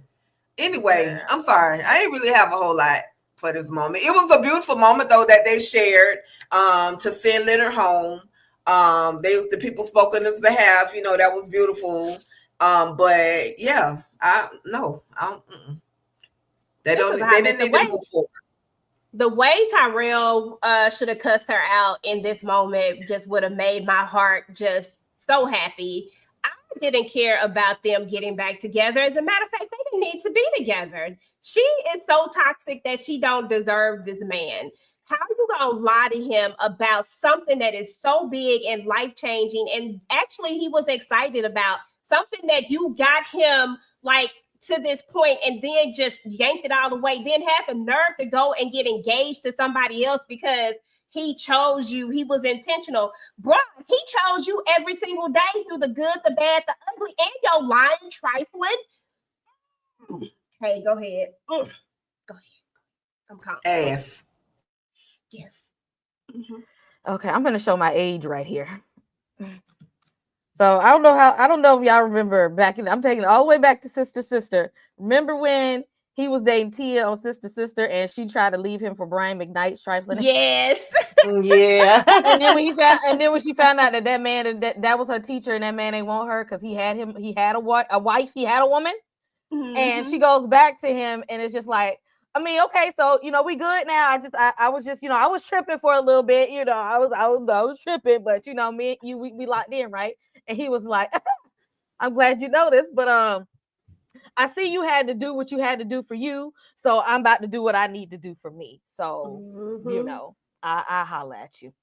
I needed him to do the same thing right here. I needed him to go ahead and say, you know what? Thank you for telling me. I'm glad you went out and saw what you needed to see. Now I'm about to do the same. Okay. I ain't finished seeing what's out there yet. I got a little bit more thought and bopping to do. Okay, about to go out here and just be a whole thought. I'm still out here thought. Okay, because these women, they is liking me. Okay, they is they is liking your boy. Oh, yeah, he had a roster. Okay, Okay, he's like, he had I a ain't ready to roster. give up my roster just yet. Just because you realized that I was a good one, I'm not done yet. Okay, I need to go do me for a little while. That's That what part. he said. Tamika, what are your thoughts about this tragic ending? In more than one way. Listen, R.I.P. to my boy. I'm glad he got a good send off, and I'm glad that they was able to be here for Deborah. But other than that, I don't give a damn. You know, I don't give a damn about no damn Shelby. Okay, he should have said, "Bitch, have you been for therapy? That's where I need you to go next." All right, that's the only thing I want you to talk to me about is you seeing a therapist. I would not have been saying if I should have fought for a damn thing, I should have fought for you to be in therapy. The only conversation they needed to be having. But yeah, we auntie and uncle. Oh, little sweet baby. I'm so bad Little is not here. Little should be here. Okay, I'm with Tika. She could have went. Okay. I'm Can just we give like, her a hug? I'm so disgusted with her. No, ma'am. That wasn't good enough. She needed to come with more than that for me. I'm sorry. Okay, that part. Yeah, it wasn't good enough. It wasn't a good enough apology, and I didn't see any change. And I just feel like she's going to continue the same old toxic behavior because that's what the main problem was. It wasn't that they didn't have chemistry or that he wasn't feeling her. It's really about the toxicity that she brought to the relationship that eventually is going to change him in some way. You know, like, oh, somebody can only be told so many times that they don't care, that they don't this. Like, you can only tell somebody this so many times before they just give up and like, dang shit, what do you want me to do? Like, I just didn't get it. I didn't like this ending. I don't think that Shelby was a good person at all. Like, maybe she was at some point, but as far as in this relationship, I feel like she had moments. Because even in her friendship, I feel like her friendship, like Kay talked about it for a minute, where we know that Deborah's character is going through something, and whether she knew about it or not, the fact that you don't know about it is a problem for me. The fact that you don't know that your friend has been battling this, but yet you, when you had this issue, the first person you called was her and she listened to you. And even though knowing that she wanted exactly like that's what she was trying to get pregnant, and you are pregnant and she's listening to you vent and allowing you to vent and allowing you that space to lean on her when she's going through something herself, the fact that you're not able to pick up on these things, even if she hasn't told you yet, the fact that you should know that we learned from the beginning that the one thing that she wanted was to be a mom. We learned that from the first date with her and Leonard. How does your best friend not pick up on that or know that? I just feel like she was not a great person, and I don't think that this was a good match for him. And you know, it's I think it's ironic that for the first time, I feel like maybe not the first time, but for once we're having this conversation and it's in reverse. And it's not about a man being the toxic one, and it's about a female being the toxic one, because I think this was definitely a good example. Those are my final thoughts over the episodes. Overall, though, it was a really good watch. I enjoyed it. And I would love it if everybody would read the book, and, you know, we could come back and we could talk about this. We could talk about the opposite side of this, like the actual book version of it, because I think it has lots of good conversational pieces on it as well. Tikadushi, what are your overall thoughts? Overall thoughts, it was a great movie, but for anybody that's looking to, you know, check it out, or part one, part two, just know that part one, in my opinion, was a little bit slow, but keep watching, because when you get to part two, all of the pieces are gonna kind of be put together. So just keep watching it, and you know, you'll see that in the whole, Friends and Lovers part one and part two was actually a great project that they did, and that they put together. The casting was perfect. All of the characters, they played their roles, even down to Shelby. You know, we love to hate Shelby at this point, but ain't no love in it. There's just a lot of hate for Shelby right now. But if you watch it, you'll understand. And so, you know, that was pretty much it. I absolutely recommend that. What they say, 10 out of 10. I recommend that, you know, y'all take the journey and check out Friends and Lovers part one, part two. And then I'm sure, like EJ said, the book situation is going to be coming soon. So I guess I got to read the book. I'd rather watch the play though, but I'll go ahead and read the book, but because EJ said it. But I'm here for it though. Seriously, I'm here for it. Yes, I think it'll be a great conversation. It'll be our first book club book that we read is Friends and Lovers. So if you haven't already got your copy of Friends and Lovers, go ahead and get your copy of Friends and Lovers. I'm a Audible girl myself, so I'm not gonna get out there and read them pages, but I'm definitely gonna go back and re-listen to it so that we can come back and have a conversation here. So I'll put a post up about it and let y'all know what the book is and when we'll come back and have the conversation about it. Tamika, overall thoughts over this project? Yeah, I loved it though. I was laughing, I was crying, I was having all of the emotions. I want the toss, Richard. I want the toss Shelby. So yeah, they did what needed to be done because they got all the emotions out of me, and I definitely enjoyed it. I hope they make some more of his books into movies. I would be here for it, and I'm going to try to go back and reread the book because it's definitely been a long time since I have. Yes, please, because we got to come back and we got to have the conversation about this book. Because the book, when I tell you that, we got to come back and have the conversation. So different. I mean, you probably gonna have the same feelings, but just different. Kay, overall thoughts, boo. Yeah, I definitely recommend it. I like the first part. I definitely like the second part more.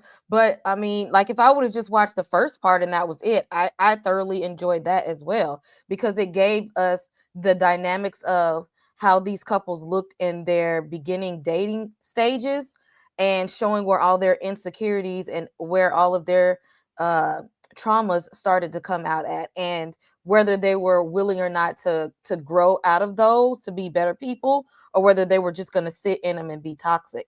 So I think that's what we got from the first part. But I really liked it. Like if you want a good, well-rounded love story that's not wrapped in a bunch of foolishness and character tropes, and that is very heartfelt, well-written, well-acted, go watch it if you have not. Absolutely. I think it was a really, really good watch for sure. Okay, ladies. So what y'all got going on y'all channels? I know Tamika, you have your. Are y'all still doing sisters? I was trying to get through it because I know y'all have sisters. Are y'all? Is it over? Yes, I'm about to hop off and go do sisters right now. Okay, so sisters coming up for Tamika, y'all. So make sure that y'all head on over to her and Candy's live if you are watching sisters. And we appreciate you, Tamika. I know you got to jump off, but we appreciate you. Kay, what you got going on your channel? Of course, you're welcome. Get the book. We got to come back. Yes.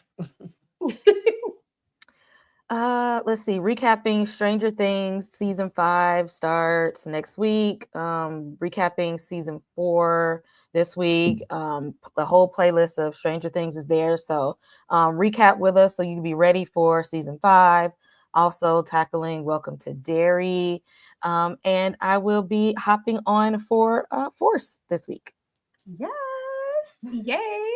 Guys, if you are not subscribed to Kay's channel already, please go ahead and head over to Kay. Yes, she does have some horror stuff over there, but she also has a lot of other stuff other than horror as well. So please head on over there, and I promise you guys will not regret it. She does an amazing job. So there's that. And of course, my girl Tika Dushi, what you got going on All Things Ruthless? I know you just did the Oval. Girl, my husband had me watching, and I hadn't even finished the other episodes.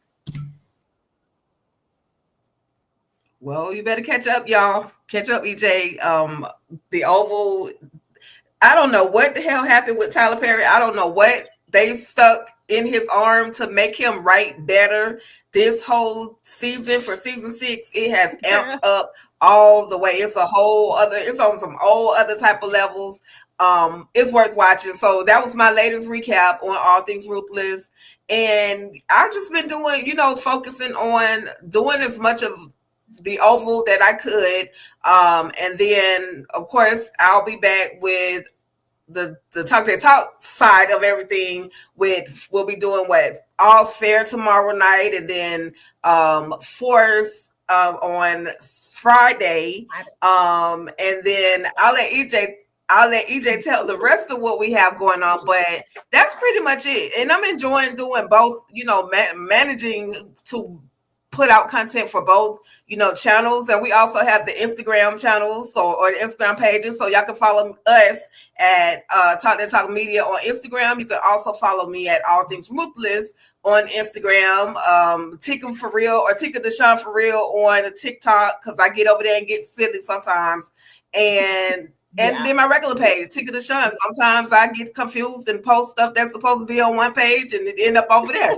So, that's pretty much it. Just living life and enjoying all of the things. What about you, EJ? The master of a lot of everything, okay? Girl, so listen, I dropped the ball, my people. I'm so sorry. I apologize. I was supposed to get this video out about who the sniper was. I was trying to get it out, but y'all, I've just been busy. I ain't even gonna lie to you. I got a lot of stuff on my plate, and I just did not make it back around to that video. So if they do not tell us who the sniper was on this next episode, I will still do the video. If they do, then I apologize. And just, y'all know, I gave y'all about 20 some days worth of family business content. I put a video out every single day. So I hope I can be forgiven for missing this one video. I would really appreciate that, Grace. But other than that, family business is on tomorrow. That'll be my live recap. And then on Friday, of course, we'll have Power Book 4 Force. And then on Thursday, also, we'll have All Is Fair. We'll be talking about that. Tika and I'll be talking about the Talamasca on Monday. This is going to be the last episode. Oh, and it's also going to be the last episode of Married at First Sight. We get to finally see what these raggedy couples decided to do. And then we're also gonna have another movie night. And honestly, I don't even think we know what the movie is, but but we gonna see, okay? But of course, we'll have our movie night on Monday, and then on I think that's it. On Wednesday, we do hope to have our reaction video up this Wednesday.